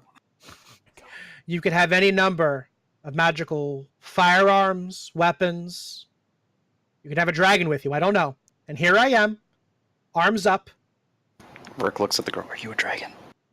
She looks at him and it's a very like as if like it would have been possible. She's like, no, like it's a shame. I feel like accidentally Verk somehow like a pile of rocks like becomes a dragon for a split second, and then Yeah, it might like and then the rocks fall back apart. right. And he has his hands up. He says, "You don't want to keep doing this. I don't want to keep doing this. Let's end this here. Let's end this now. You won't be harmed." He is clear. As far as you can see, he has nothing on him. Firearms, no weapons. Jonas, keep the man talking. I'll look at these two. Do you guys know what he's wanting? We're not giving it to him. Jonas, keep the man talking, please. All right, so first we're going to need, before we even talk about this, we're going to need 10 pizzas, all right? Several toppings. You don't know what a pizza is. God damn it. Or whatever elven cheesy bread. I don't, Okay. you know. This is a hostage situation, obviously. Right. Right. Before we even discuss letting the compass go, all right? We're gonna. All right, so forgive me with the pizza reference, but You give the equivalent. We're going to need Yes. a bunch of food first. we're gonna need a bunch of food first to discuss amongst us whether or not surrendering is the right thing. Rick hears the mention of food and he's like, "Oh, I'm starving." You guys haven't like had a real meal in a couple worlds. Like you ate in Constellations. the actually, mansion. and I think that was Yeah. it. Yeah, you guys didn't eat in Madness, as far as I know. He holds his hand forward as if to cut you off. I know you've turned it on. I know time is a factor.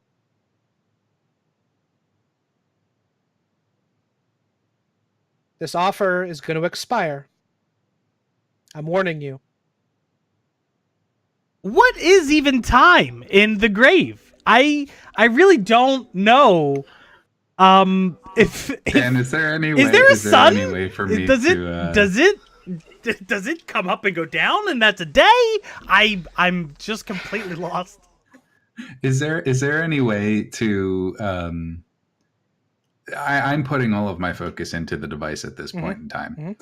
Is there any kind of options or anything that I can see on this device that will selectively target a place to go to as it's gathering coordinates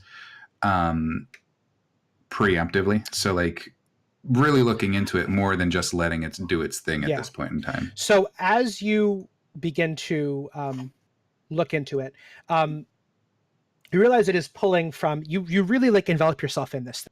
It is communicating to you like imagine a smart device now, a good smartphone. We're getting to the point where it starts to kind of show you what it knows you want to see. It can predict it. This is orders of magnitude more powerful. This is a realm jumping device in the palm of your hand. It begins to intuit what you want and show you more and more data. It's been pulling from an incredibly narrow set of values. You realize very quickly that what it's been taking you to have not been full worlds. You look, and as if your entire vision is consumed by this, you see these tiny shards like you're a bird looking down like at a children's play set. The entirety of these worlds is just the mansion and a forest. What it's been pulling from is not fully fledged universes, again, many of which you know now to be completely destroyed in this grave via some greater cataclysm that has happened or is currently happening. But it's been pulling from the tiny data points of your experiences. The only thing that it knows is fair weather and a couple names, a couple places, a couple specifics. It's been putting worlds together, gathering more and more data, finding things that meet crude specifications. Now that it's in the grave, the center of all things, the end of all worlds, it's pulling from a much wider collection of data points. It's reaching out and it's scanning hundreds, thousands of worlds, most of which tiny incomplete shards. I would say the vast majority, you can see it ruling them out as like the second you get there, it's going to fall apart. These worlds are in mid-decay. They're mid-cataclysm. Bad, bad, bad. You'll get there with 5 minutes to spare, scratch that one off the list, and it's sorting by an incredibly wide set of variables. And without input, it's just going to find the one that is going to actually, the only real data point it has is what can it find the quickest that will also last the longest. It's sorting by speed and longevity of that world. Irrespective of it, could be a beautifully long-lasting world that has another 1,000 years left on its clock, but it's world of like worm vampires for all you know. It's not sorting by like pleasantry. That's what it's searching for. That's what it's sorting by right now. That is actually what I was hoping it was sorting by at this point in time.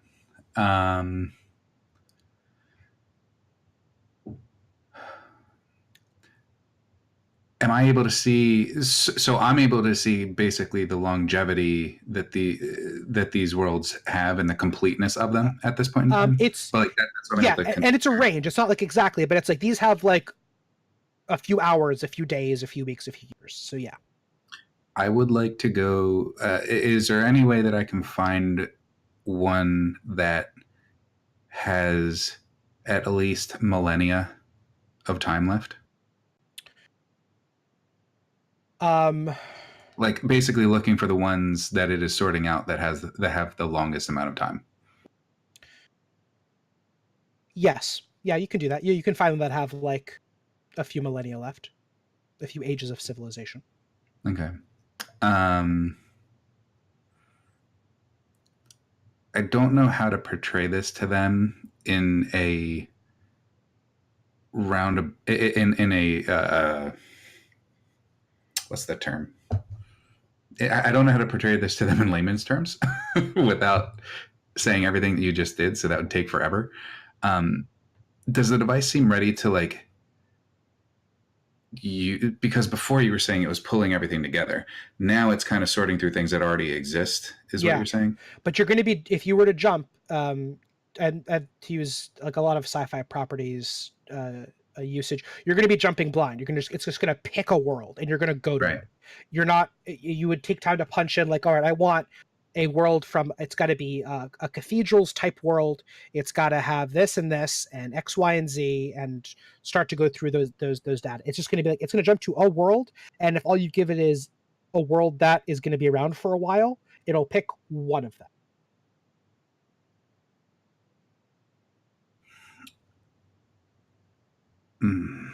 I am okay. As you're looking through this, taking a little while, the guy cuts you off again, and he says, Jonas, listen. You can call me King. I know it's an odd name. My parents were an odd sort, but it's my name. I promise you, Jonas. I'd like to make you a deal. What were your parents' names? We want that device. We want to fix this mistake. If you give it to us in the next 5 seconds, not only will I promise you your lives, and I shouldn't do this, but I will promise you some semblance of a home. I can't promise you the world you left. It's not there anymore, as you might know. But I can get you somewhere close. I want what you want. I just want all this to be over. So Jonas takes a moment to try to figure out this guy's motives. Gonna roll insight 100% on that last line. Okay. But on I want what you want, all this to be over? No. what I'll give you. I'll let you live, Okay. and I'll get you to some sort of home. Yeah. And insight is what we're rolling with, right? Yeah. It's a 20, not natural. Okay. He is not telling you the truth. Can we? I'm gonna be looking up at Jonas for a reaction. So what's up, Bill? Well, Go ahead, hold on, Bill. Yeah, go Bill. Can we take a rock, will it into a device-looking thing, and chuck it over the wall? I asked about throwing distance earlier. That was exactly what I was going to do. You can. I'll make it real easy. You can do it and throw it. Like mid-air, it turns into a rock again. This is not okay. like That's fair. yeah. Okay. He sees it. He just watches the rock kind of like sail into the abyss. And he looks back at you. So no, specifically, and insight's tough because it's not like you can pick out the line. That line was the lie. Like you're kind of getting a feel for it. Yeah, right. You're getting this vibe. Has he heard this before? Okay, let me ask you a question. Jonas, that's 73. Was that the first time he's ever tried anything like that? Or was he dabbling in these sorts of like, perhaps not totally legal, perhaps might involve people dying, methods of power accrual? Was he a criminal at all before this act? I think so. Let's say I dabbled in piracy, like literal piracy. Oh, that's okay. That's perfect. Naval piracy, right? Yeah, okay, yeah. You've heard that exact tone. You've heard the ship's captain say, "Come out with your hands up, and we'll spare the ship." And then the men come out and are slaughtered, just beheaded, kicked overboard, tossed to the sharks. This is the man that he's not lying. He wants this to end now. He's tired. He wants it to be clean. But there's nothing about you he's gonna save. Yeah, can we say that I was that captain's like first mate? Yeah. And yeah. I helped the slaughter. Okay. Sure. But yeah, that's fine. We are not good people. 74 like 327. Well, no. Like the 74 is a very specific thing. And Verk's probably heard that same thing. You've probably no, I don't feel like your group would ever do anything like that. They would probably just go in there and fucking beat a bunch of people up and then kill them. Yeah. And your group aren't really murderers, or weren't murderers, Davros. So yeah, Jonas, but yeah, you've seen this act. So do I get any indication from Davros and he, Kirk can give me the wink or the nod? Like, is he helping describe like we can jump? Like, I don't know. Can he communicate in some way to us that we can either jump right away blindly or we can take time and go to where we're trying to go? That's basically the two choices we have, right? Yeah. Jump now or wait, and the longer you wait, the better options you might get. Yeah, right. Okay. But only Davros is interacting with the compass, so is he able to, in a moment before this, convey that to us? Yeah, that's up to Kurt if he wants to do that. I mean, he certainly can. I'm going to look at Jonas and say, we're ready.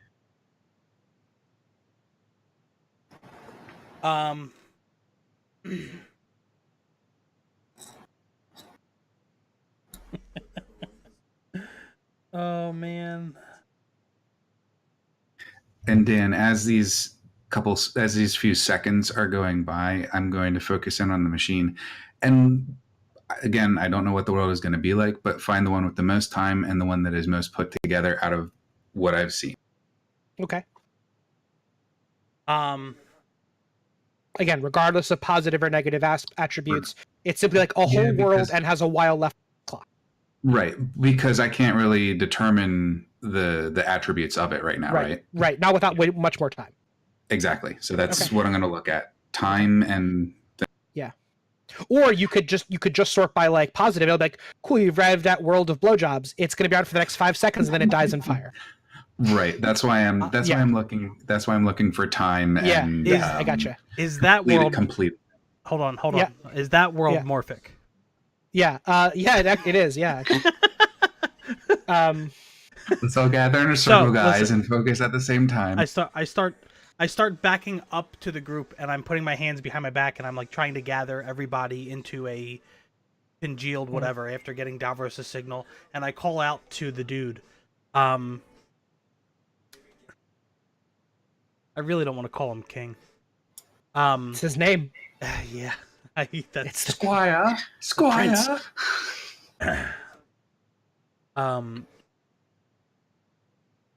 Your He has Highness. another name, but you're not going to call him that either. That's fine. Your Highness. I really like countdowns. And while we absolutely agree. Oh, yep. 2. All right, here we go. Yeah. All right. Thanks, all man. right. Hold up. Kurt, reflex save. Roll me that beautiful beam. Oh, I'm footing. sorry. Yeah. 14. Would this be a dex? That is a save? 19. And 19. I am going to spend a truth and take 20 on that. You guys now have one.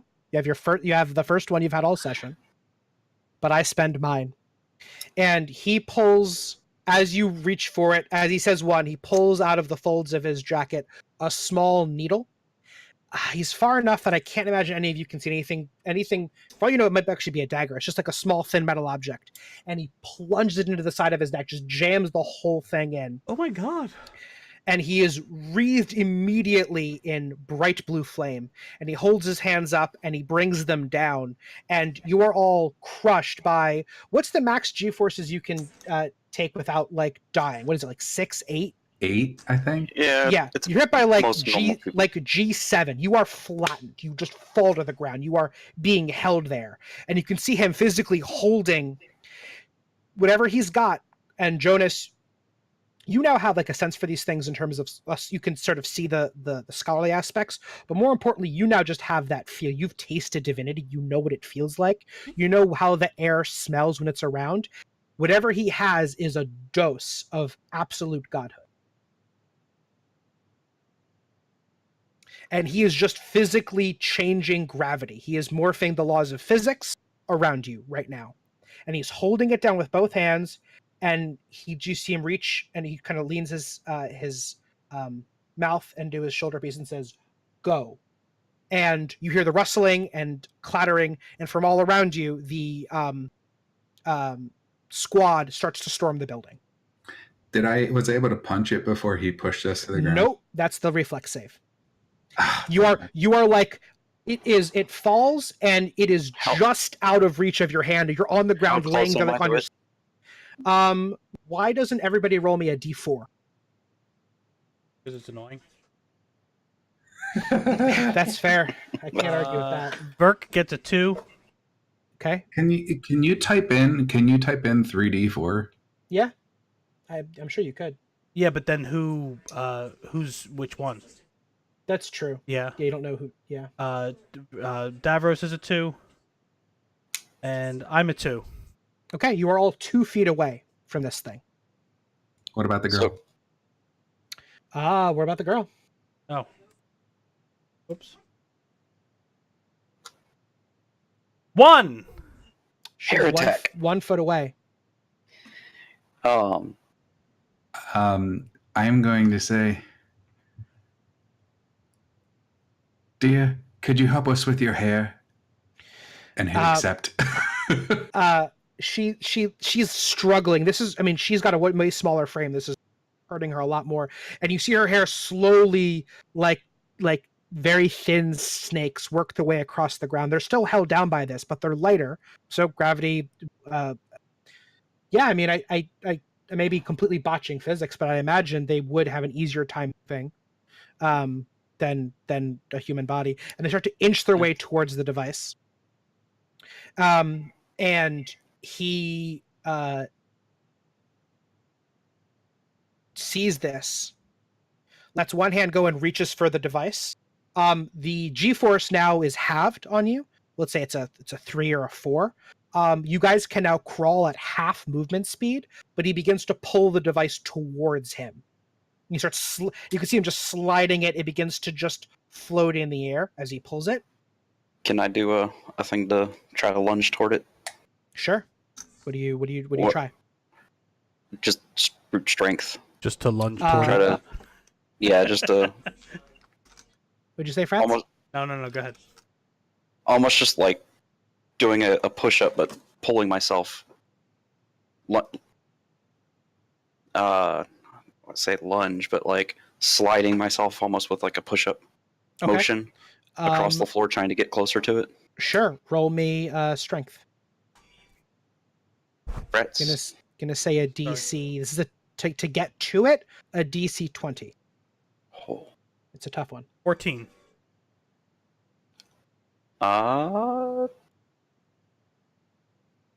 No, I can't imagine you have Damn. 6 No. strength mod. I got a so 3. You get a foot closer, but he's pulling it away faster than you can grab it. She starts kind of scuttling towards it. She's just keeping pace. She's moving towards it as fast as the compass is being pulled away. So the compass itself is moving, and now it's starting to slowly get pulled into the air toward him, right? Great. And she's keeping pace. She's moving as fast as it is moving. And you begin to see just over if you can even look up like a little bit, or you're kind of pressed against the ground, but you see these shapes rising into the black starlit sky. The rest of the squad coming up, and you see the little green pinpoints of their laser pointers on their guns. So Jonas, Am I close enough? Am I close enough with a to do like an acrobatics roll towards this to grab it?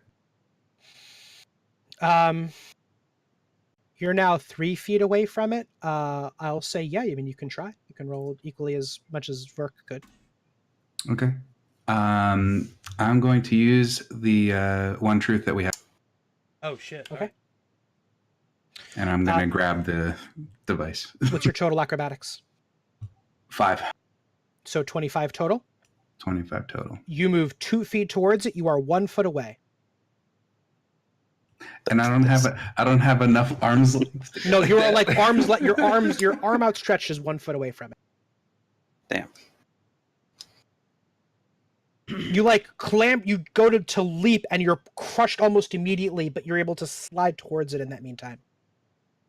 So, It is now just hanging off the edge of the, just off into space. In fact, is a foot off of the edge of the building. So you have to be at the very lip of it to grab it. And I will remind you, if you fall off this building while you are under 3G, you will plummet to your death. So Jonas starts chanting the mantra of the 74. I think we'll call it. So Mm-hmm. the only thing that will change the world is a god. Mm-hmm. The only thing that'll change the world is a god. The only thing that'll change the world is a god. And he starts to conjure a vision that invokes something very visceral, or visual for Verk and Davros. They start to see not just blood coming out of his nose, but I think from his eyes and his ears. Mm-hmm. And his ears are from... He's losing the power over the 74 screams. And I think in this world you would probably allow me that if I lose the power over them in this world, they can become strong enough to start to be heard by others. Is that just as a flair to the impact of what's going on? Because we all heard the chants and the screams as Harkwell was conjuring them, right? Yeah. Is that okay, before Dan? Before you respond to him, when Davros starts to hear Jonas do this chant of this thing that is meaningful to him, Davros is also going to start chanting, but he's going to start to say, "Dear, let's go home. Dear, let's go home. All right, Dear, Bill. let's go home." Welcome to the Hurt Zone, Pony Boy. Welcome to the Hurt Zone, Pony Boy. You ruined it for him. Oh, Pony Boy. So you guys actually paused one of your chants. You're both like, let's go home, and then you just both slowly turn your head, and he's Pony Boy. He's just slamming his hands on the stone. And you hear King stops and goes, "What?"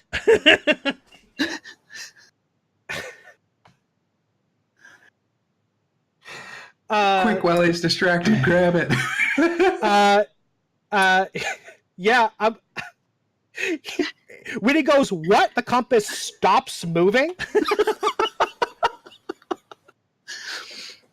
All of you roll me. All of you roll me charisma checks, please. No, fuck. DC 10. Okay, Verk. Verk rolls a 5. 4. Okay. Davros, a nat 20. Nice. And Frat's regular 19, so... Okay. So Verk, don't feel bad because you're the reason that he's not pulling anymore. But Jonas and Davros, each of you get one action for the thing you want. Davros, you can move at full speed, and Jonas, the air is full of the screams of the 74, filling the ears of everyone around you. You each get exactly one thing from your conjure. Fair? I'm sorry, I missed the thing for me.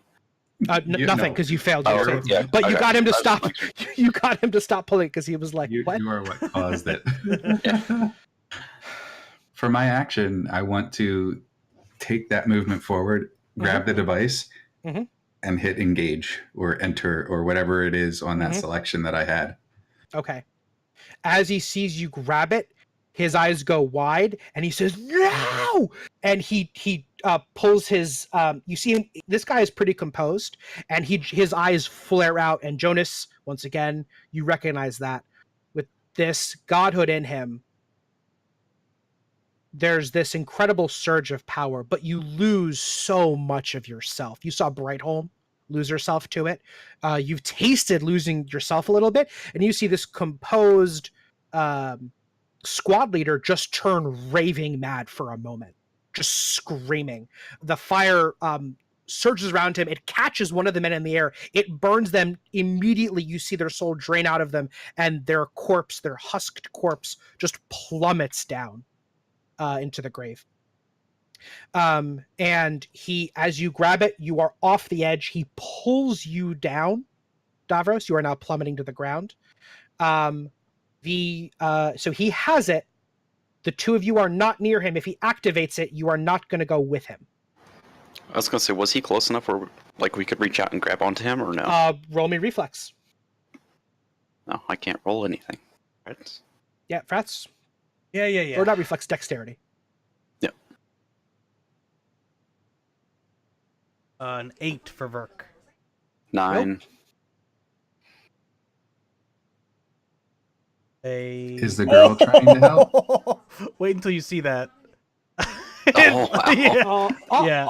Oh wow! Yeah. That was a journey. Yeah. You got you have it, Jonas. You grab his like just the his ankle and you're pulled down. The gravity on him is so strong that you're slid right off the side with him. Can I? Oh, wait. Is the girl also trying to We lost. latch on? We only have one. We used the one truth we had, right? Yeah. Yep. You can take a failure somewhere. You can choose to fail some roll to gain it for something else. Yeah. But- I was going to ask in my first successful dexterity, could I, and I don't know if this is possible in D&D anyway, but could I risk the succeed to try to grab Verk with a second successful roll? Oh, so if you Like succeed, as I grab the Davros with my left hand, could I grab Verk with my right, watching him fail grabbing Davros? I'll give you this. I will let you make that attempt. But if you fail grabbing Verk, I fail you both, also right? fail. Yep, you fail Yep, both. that's fair. Okay, I make like that that. roll. I like. Well, hold Yeah. on. I don't know if I'm doing it. Okay. What's the girl doing? Were you willing to? Go ahead. She's able to grab onto Davros. She was close enough to him anyway, and she grabs. She actually is like on his back. The hair just like grabs, and she pulls her body to him, holding onto his back. Did you tell us the DC or no? For the dexterity, it's 10 on the dot. Oh, all right. Yeah. Fuck it. Let's try Verk. I still have my anything from the chanting. Can I assist? No, I told you what it was. It was you were screaming. That's why they're currently not unloading their guns on you, because all okay. of them are That's- distracted by the screams of the 74. Well, it's not Can I really what I wanted, but that's fine. We'll take it. What were you going to say? can I assist since I see that he's reaching toward me? Nope, you reaching made your toward roll. him? No. Your roll and you failed. All right, guys, here we go. Remember, there's a delay. Yes. See, spoilers. I can't see it. Nice, a 15. All right, you just stretch your arm out. You've almost lost your grip on Davros. You don't like have Verk. Actually, you have to let go of Jonas or of Davros to be able to stretch yourself, because you know all you need is just to be touching his body, and you just tap the heel of his shoe right as Davros presses it, and you hear, it's a whisper, but it echoes throughout the grave. This divine voice. He just says no, and he pulls all the force he has, all the gravity on you. You plunge to the ground. It all goes white.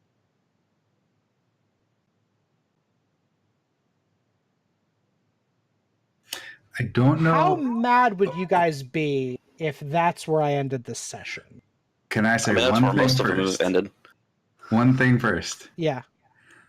Davros' intent, after they make this jump, the very first thing he's going to do, throw the device on the ground and step on it and try to break it into a billion pieces. Oh, no. Oh no. Oh, we gotta play this out. Because whatever world that the whole campaign's gonna take place, whatever world this is, then it's gonna be the end of it. Unless we okay. find another device. All right, roll me a D10. Wait, hold on. So everything goes white. We're technically hopping into a new world, and Davros is immediately trying to break the device. Well, we'll see what happens when you land. Oh! That's what his first action's going to be. So what did you need me to roll? A 10 or a 20? A 10. 4. Well, you didn't get a good one. You actually got there's 9 templates a world can have. Actually, I'm going to say you learn this as you hit it, you see the totality of the options before you, because the device is at like full strength. And as it's scanning, you see it cycle through. There are there's a lot of reasons how the cataclysm of worlds happen and why the worlds are shaped how they're shaped, and that's not super important right now. But they end up falling neatly into one of 9 categories. A world can have any manner of details, any manner of names and places and ways that it works, but it always falls into 9 ways of being: the way of oceans, the way of cathedrals, the way of madness, the way of ruin, way of storms, way of songs, way of broken marble, way of worms, and way of constellations. So far, you managed in 3 worlds to pick 2 of the 3 bad ones: ruin and madness and worms. Rolling a 4, you have now hit the 3rd. Ruin! This world is of the way of ruin. So, you land. I was not anticipating us not taking our time, right? That's okay. Give me a second. To do this World of Ruin, which, by the way, is a Final Fantasy VI reference. It's the one thing I allowed myself.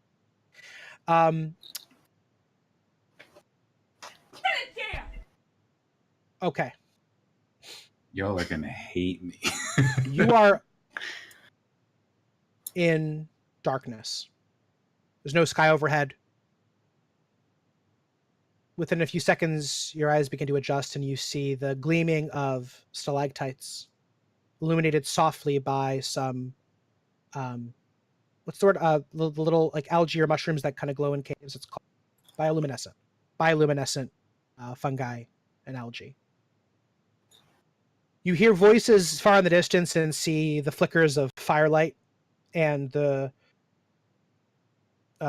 shape of a city in this vast underground cavern, miles and miles across. You can't see the ends. You hear the trickling of a brook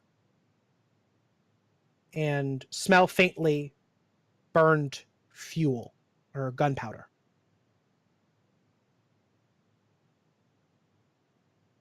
There are the faint noises of creatures, a chittering, and a faint hiss somewhere. Also, far in the distance from this city, you hear the strains of music, as if played out of a,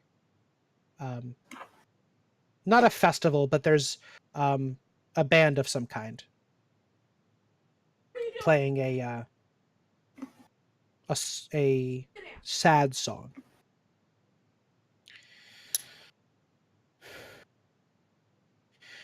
The device says, "Welcome to World 16-5.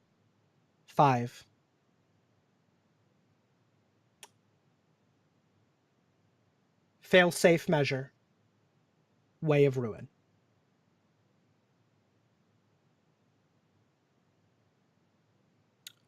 Davros, you take the device and throw it on the ground. I'm gonna look at both of them. Are either you guys like? Actually, I wouldn't even give you much in the way of forecasting what I'm about to do. Yeah, It too would bad. just kind of be a look at them. If I fail a perception, I'm totally trying to stop it. If I fail it, I'm totally. I don't see you. But if I pass a perception, I'm gonna try to stop you. Yeah. Is that fair? I'd have to roll perception to make sure I see because he's not intending me to. DM choice.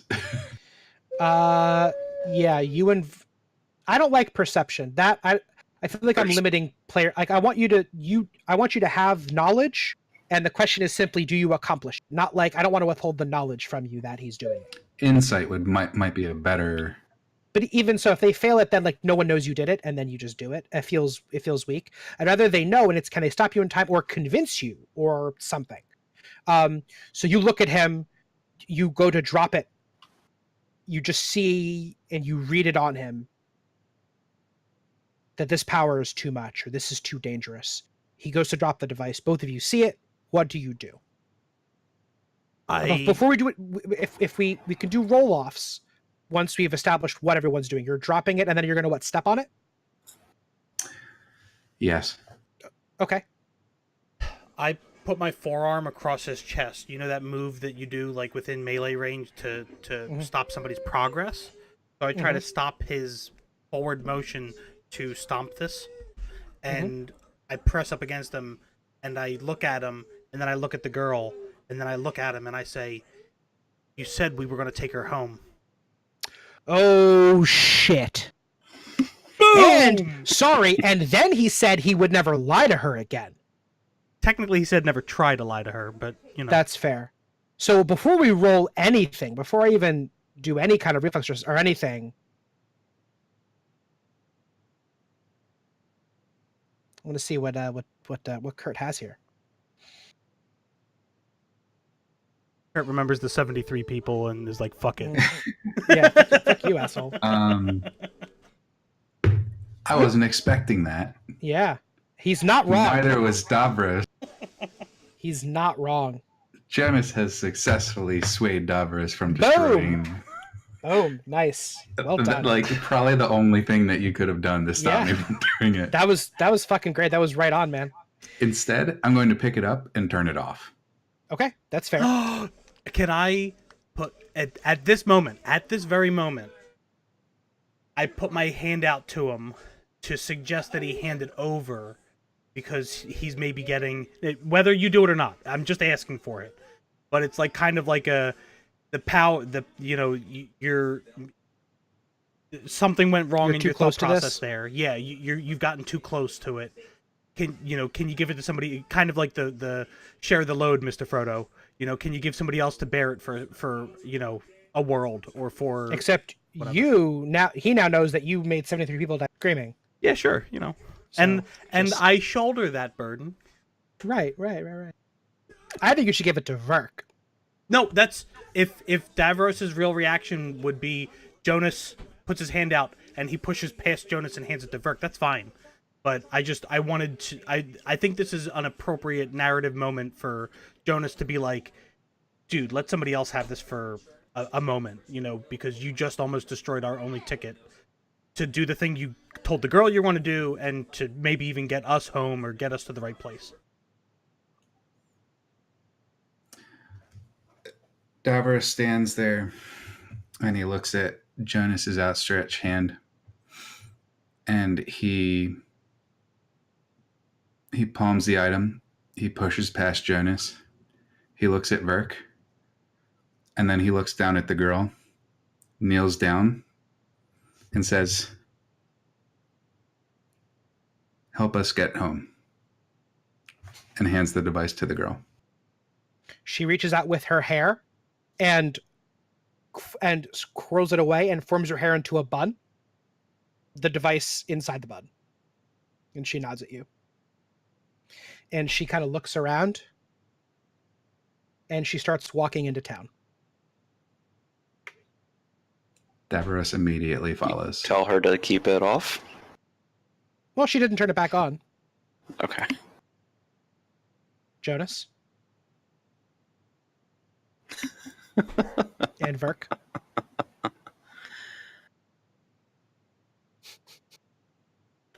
I very lazily slump along behind them. Can we go find some chow? Does anyone answer? Now, yes. Now that's the best idea I've heard in days. All right. Gentlemen, that is session. I don't think we're going to get a better ending than that in the next half an hour. And that is also campaign. Beautifully done. Cool. Thank you. That was a great so much fun. That was a great session. That was my favorite session so far. That was fantastic. That's great. I think everybody really played well. It's tough sometimes when you're playing in an intentionally kind of diceless arena where it's all just choice and modification like that. It can get kind of weird, but I think we kept it really grounded. I thought that was really well done. Well, I'm so glad. Definitely at the end there, the moment between Jonas and Davros, for you to force us to come up with a narrative-based or dialogue-based way to handle the conflict of, rather than just rolling a dice and deciding, a binary yes or no. Yeah. Yeah. I think that's great. I think we've got a clear direction going forward. I definitely want to switch out from, and as you guys know, especially this session, like D&D is not the way to do this. It's not the problem-solving apparatus that we need for a campaign like this, and it's very clear with Verk, especially because Bill's got nothing to do but strength checks, basically. Yeah. He can't reasonably. He can say interesting things, but when it comes down to put the dice right. That's right. When it comes down to put the dice where his mouth is, it's like, well, is your idea strength based? No, I guess you don't really do it. So I definitely want to switch to Fate. I really think it'll be a big boon for us, where everybody, regardless of the kinds of thing they do, has equal chances to affect the story in palpable ways. Half the time you're just rolling aspects of your character, which I think is really powerful. I think it's going to be a good choice for us going forward. And I think we've got a really clear direction too. You know pretty clearly what's on your tail. You don't quite know what their deal is yet, but you know why. You know that they want this compass. You have much broader ability to start to select worlds and have adventures they're on. You're not trapped in the same rotating fair weather pattern. And you've got a pretty solid idea, I think, at this point of who your characters are and kind of what they're becoming. So I think we're at a good spot. It's a good introductory campaign. And I really like the 3 hours. I think this is good. And we don't even need the whole. Sometimes you don't need the whole 3. Like, we can do this in 2.5 and have a meaningful narrative. And we can kind of feel out those natural spots, like just now. You know, like there's a natural ending. That I think we're good with. So walking into the sunset toward food. Well, walking into the dark cave that towards. I think Ted knows what. Yeah, Ted. I see Ted in chat. He knows where you guys are. Yeah. It's not great. So it's World of Ruin. So I don't know that. That's true. You don't know what world it is. As long as there's things to punch. Cool. Good work, guys. We'll talk in the next few weeks about, like, I think we need a new time. I think we should do it on the weekend. and I think we need to do a not a maybe another not What maybe Ted a session suggested? 0. Or, Oh, well, that World of way. Boobs. That Ted's right. Yeah, Ted Um, wants the world of boobs. Yeah. World of On a boob D10 crap. was D11, unfortunately. Yeah, unfortunately. We needed to burn I'll the give you truth guys to like get to the it. yeah. We can do a fate character. Fate character gen is pretty quick. It's way quicker if you already know what the characters are, because most of fate character gen is like writing down things about your character and assigning point values to them. Basically, if you already have that, like that's really trivial. The rest is just allocating skill points, and then you're basically done. So, Or was your intention, Dan? Because especially since the ending of this has ended in a way that doesn't resolve people's stories to a full conclusion, was your intention to build a second campaign of the same characters? well, I didn't intend to end the campaign one way or the other. Again, like I said back, this was I think off stream back when we were first making the campaign, that you guys really drive the narrative. Your choices drive it. So you brought your characters to whatever place you just brought them to. Dope. You could have brought them to a much more solid conclusion. I don't think it would have been made sense, but you certainly could have. Or you could have brought them to not this far, to not a conclusion at all. So it definitely wasn't my intent to bring you one way or the other. That said, I would imagine we would play the same characters. That seems like it would make sense. You don't have to. You could play anybody else you wanted. But because this didn't end in anybody dying, and I didn't purposely, like if someone had said, hey, I don't want to play X going forward, I would have just like made a thing and killed them this session. But I thought for sure I was going to die with 4 wounds left. Yeah. I generally, in stuff like this, in scenarios like this where it's a really kind of light intro, I don't want to hard kill a character going forward, especially with fate, because fate literally has like narrative consequences actually deal you physical harm. That's totally on the table, and we can have that as a thing. I want characters. I want you to feel genuinely. I don't want you to feel like, oh, I've got plot armor, like I can't die, I'm the main character. I don't want that. But for this campaign, I wasn't really planning on doing anything too crazy. But I'd imagine you'd play the same characters. That would make sense to me. You don't have to. No, and for the fact of the way you ran it, I felt in danger, like legitimately. Okay. You didn't. Cool. You never made it seem like there was. Even though you probably wouldn't have introduced a mechanic to kill anybody purposely. I know if it. I know it would have been. Only if it served the narrative would we have explored somebody's actual death. Yeah. I'd like to keep my fingers intact. Yeah. Or hands, for that matter. Did we ever get his arm attached back? Whose arm? Didn't Burke's arm get bit? Almost. Oh no, he had like almost. It was like pretty badly damaged, but right. We can deal with that. We can start him off next campaign with like a minor consequence. That'll make sense. Okay. Like wounded arm. Yeah, I think he had, like I said, after like 14 hit points or something of direct damage to the arm, you'll lose it. I think it was like 15, 7. And I got to like 8 or 7 or something like that. Something like that. It was about halfway, so he's fine. But I'll more or less start you guys off. I don't even know if we'll explore this world. We might come back and it's been like a year of whatever. So we'll have to. Well, Davros did tell the compass to get us to the world that's going to last the longest. Yeah, this is going to last for a while, so you could stay here as long as you want until you are chased away. I did that specifically not knowing what the next campaign would be. So even if you had any idea if it was just going to be a world that you were going to create and we were going to stay there, or if we were still going to be world hopping or universe hopping or realm hopping. So I was like, you know what? Let's just pick the one with the longest, most put together structure. And then, that's how my mind was thinking out. No, that gives me options. I definitely do want the Heliotrope Cathedral campaign or a series of campaigns. I do want to be it's going to be world hopping almost no matter what, because as you've learned already and we'll learn more going forward, the worlds are all breaking apart to some degree. And there's some force or something that's doing it. So it's never super, even if the world has a lot of time left on its clock now, things can change. You never know what's going to happen. And the longer you're in a world, the more chance that whoever's after this compass will eventually find you. So you're always going to be, it's a campaign on the run is the idea. Regardless of what world it is or what adventures you have, you're always in some way on the run and maybe eventually finding your way to this Heliotrope Cathedral, which, by the way, there's so many, like, I had so many hooks, and you guys were like, oh, we investigate this thing first. And I'm like, God, oh man. And there was like a thing in the corner that's like the story of the Heliotrope Cathedral and what it is and why it does stuff and why it's important. You guys are like, dope. Let's check out this worm and like fight it. It was just funny. It doesn't bother me. Like it's I shouldn't be surprised at this point as a GM when players do stuff that I don't expect. But it was funny. Cool. All right. I'm gonna go spend some time with my wife. Great game, guys. Great session. Thank you, Dan. Yeah, absolutely. Thank you. And Yeah. so sometime in the Discord chat, we'll work out like a day to sit down and do Fate characters. This weekend is pretty bad for me, but sometime maybe we'll spend an hour or two making characters, and we'll pick a new campaign time. You know, what'd be great is if we did it after the birth of my next child. Yeah, which is like it should be soon. Yeah. So legitimately. By the way, congrats, Frats. Oh, thank you very congrats. much. Early. Yeah. Woo, Thank you congrats. guys. Woo. Yeah, And- my wife is doing all the work. Obviously, she. But We love you. this past Wednesday was You her can due relay date that over for the internet people.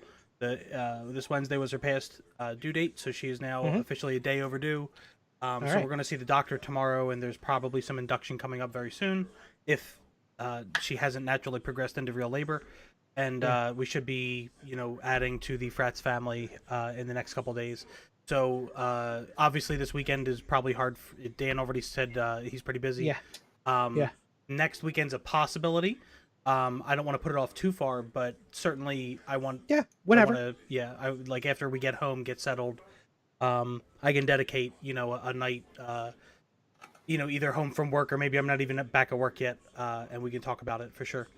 And if you guys want a little bit of homework to keep you busy, feel free to look up the PDFs are out there. I think it might even be free. Look up Fate Core. I'll just put it in our Discord chat. That's the name of the system we'll be running. So look it up. You feel free to read the rule book, familiarize yourself with the basic rules of it. You don't need to, but if you want to, that's what we'll be playing. So Sounds good. Cool. Also, and I don't know if Frat still has his headphones on, but I will be in Boston on the 14th, 15th, and 16th of April. Katrina is running the Boston Marathon. Oh, wow. So good for her. we're going up there to support her. Okay. Yeah. So Yeah. I'll be out of town the 10th through the 14th as well. Okay. Well, hopefully we'll do something in the first week then. I might be able to jump Like on this. Discord at least, though, in Yeah. that time, though. It's not a huge deal. It'll just be to make characters. Okay, cool. yeah, I'll be able to communicate via Discord. And actually, I'm going to try and figure that out so we don't have to worry about me not getting notifications anymore. I'm going to try and figure that out so they actually go to my phone again because I don't know what happened. But I've been trying and I haven't So And we should consider adding either a fourth or a rotating fourth party member. I think that'd be a cool opportunity. I think that is a great thing.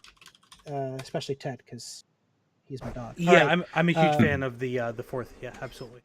Yeah. All right. Cool. All right, guys. I'll catch y'all later. Great game. Have a good one. Talk soon. Yeah, Thanks guys, again, Dan. I appreciate it.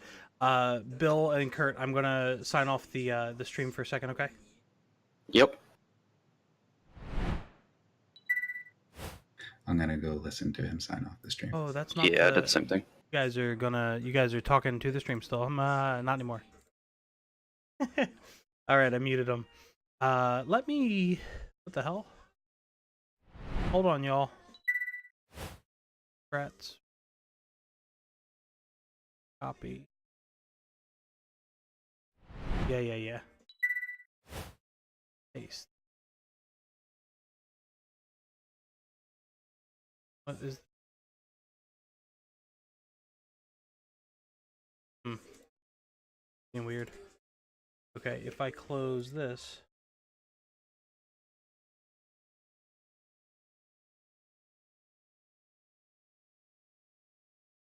For Skype.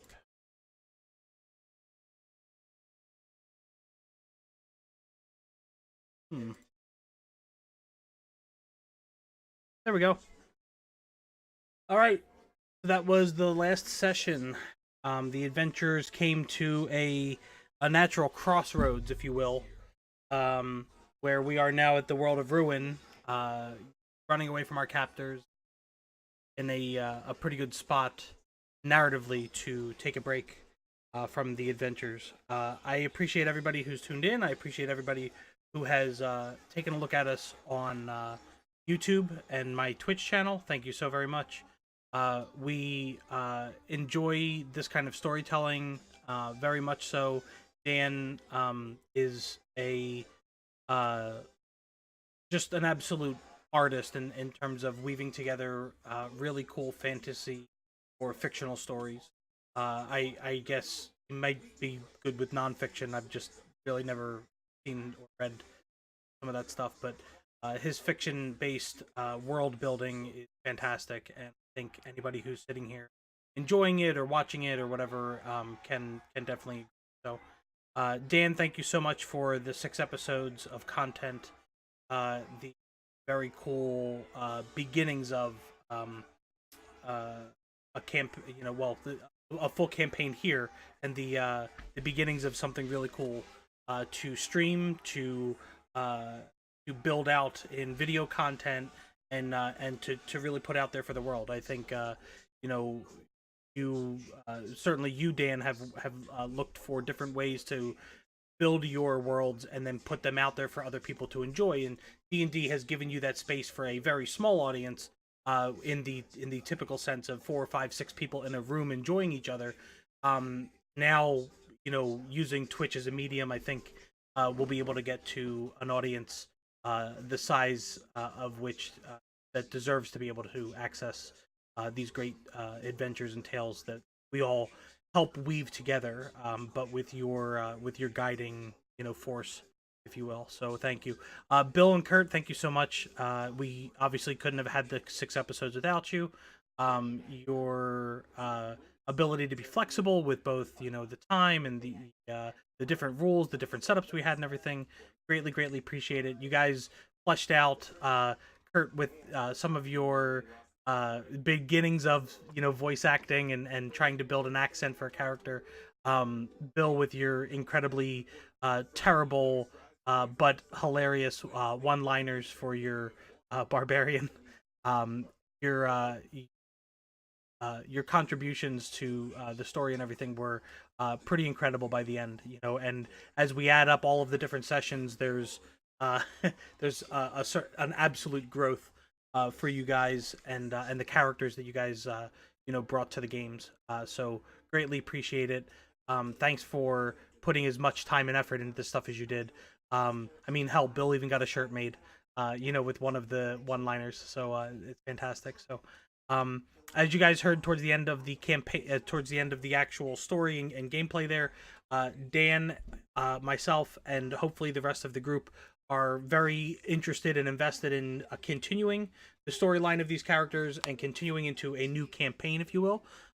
So we will be brainstorming that in the coming probably couple of weeks. I think we sort of talked about hopefully early April we'll be able to get together on it so that we can maybe plan for maybe a late April reveal and beginning, and then come up with some sort of longer commitment to this. So in the meantime, I'm about to have my second child, or excuse me, my wife is about to give birth to our second child.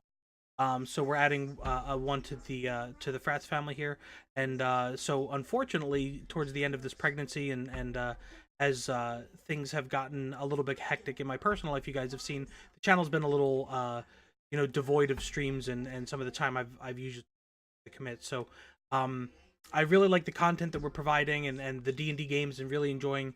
I would love to promote and become a D&D based stream or streamer, if you will.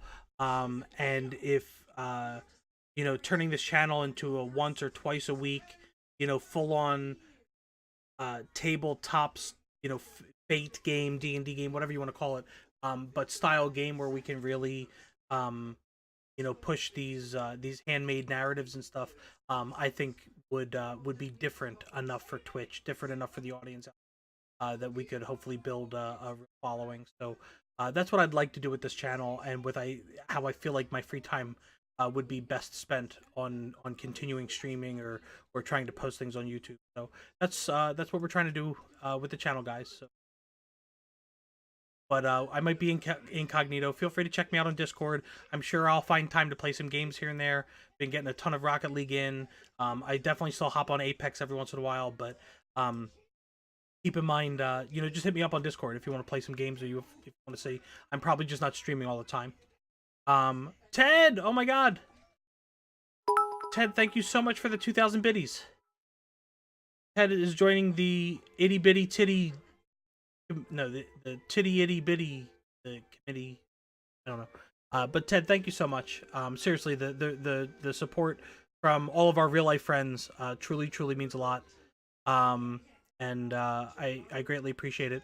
We'll be bringing back some really cool stories for you guys. Hopefully pretty soon. Hopefully not too long. I will update some stuff on Twitter. I will update stuff on my Discord or give you guys heads up on my Discord and stuff. So please, shoot me a follow. Hop on the Discord and make sure you pay attention or subscribe on YouTube. And we'll be around to give you guys updates on what's going on with the new campaign and if we're bringing it. Kurt, oh my God, you're self-promoting, you son of a bitch. 797 cheers. Thank you so much. Can I get a hype in the chat? Hold on. Does my hype still work? I don't even know if it's activated. Hype? Nope. Damn, my bot's not up. Hold on. Let me connect my bot. Hold on. What's gonna happen? Takes a while. Dear chatbot. Come on. I'm gonna do this and then we're leaving for the night. I gotta go get some water and go to bed. Team viewer running.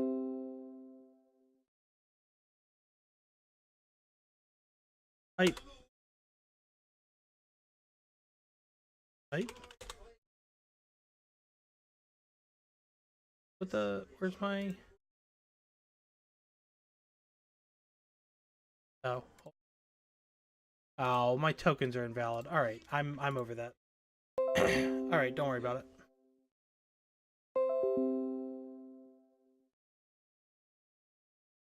That's weird. OBS lost connection for a second.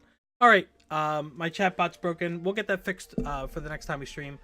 And maybe throw in some D&D related commands in there so you guys can see character names or important stats, pull up different things for the characters would be pretty cool.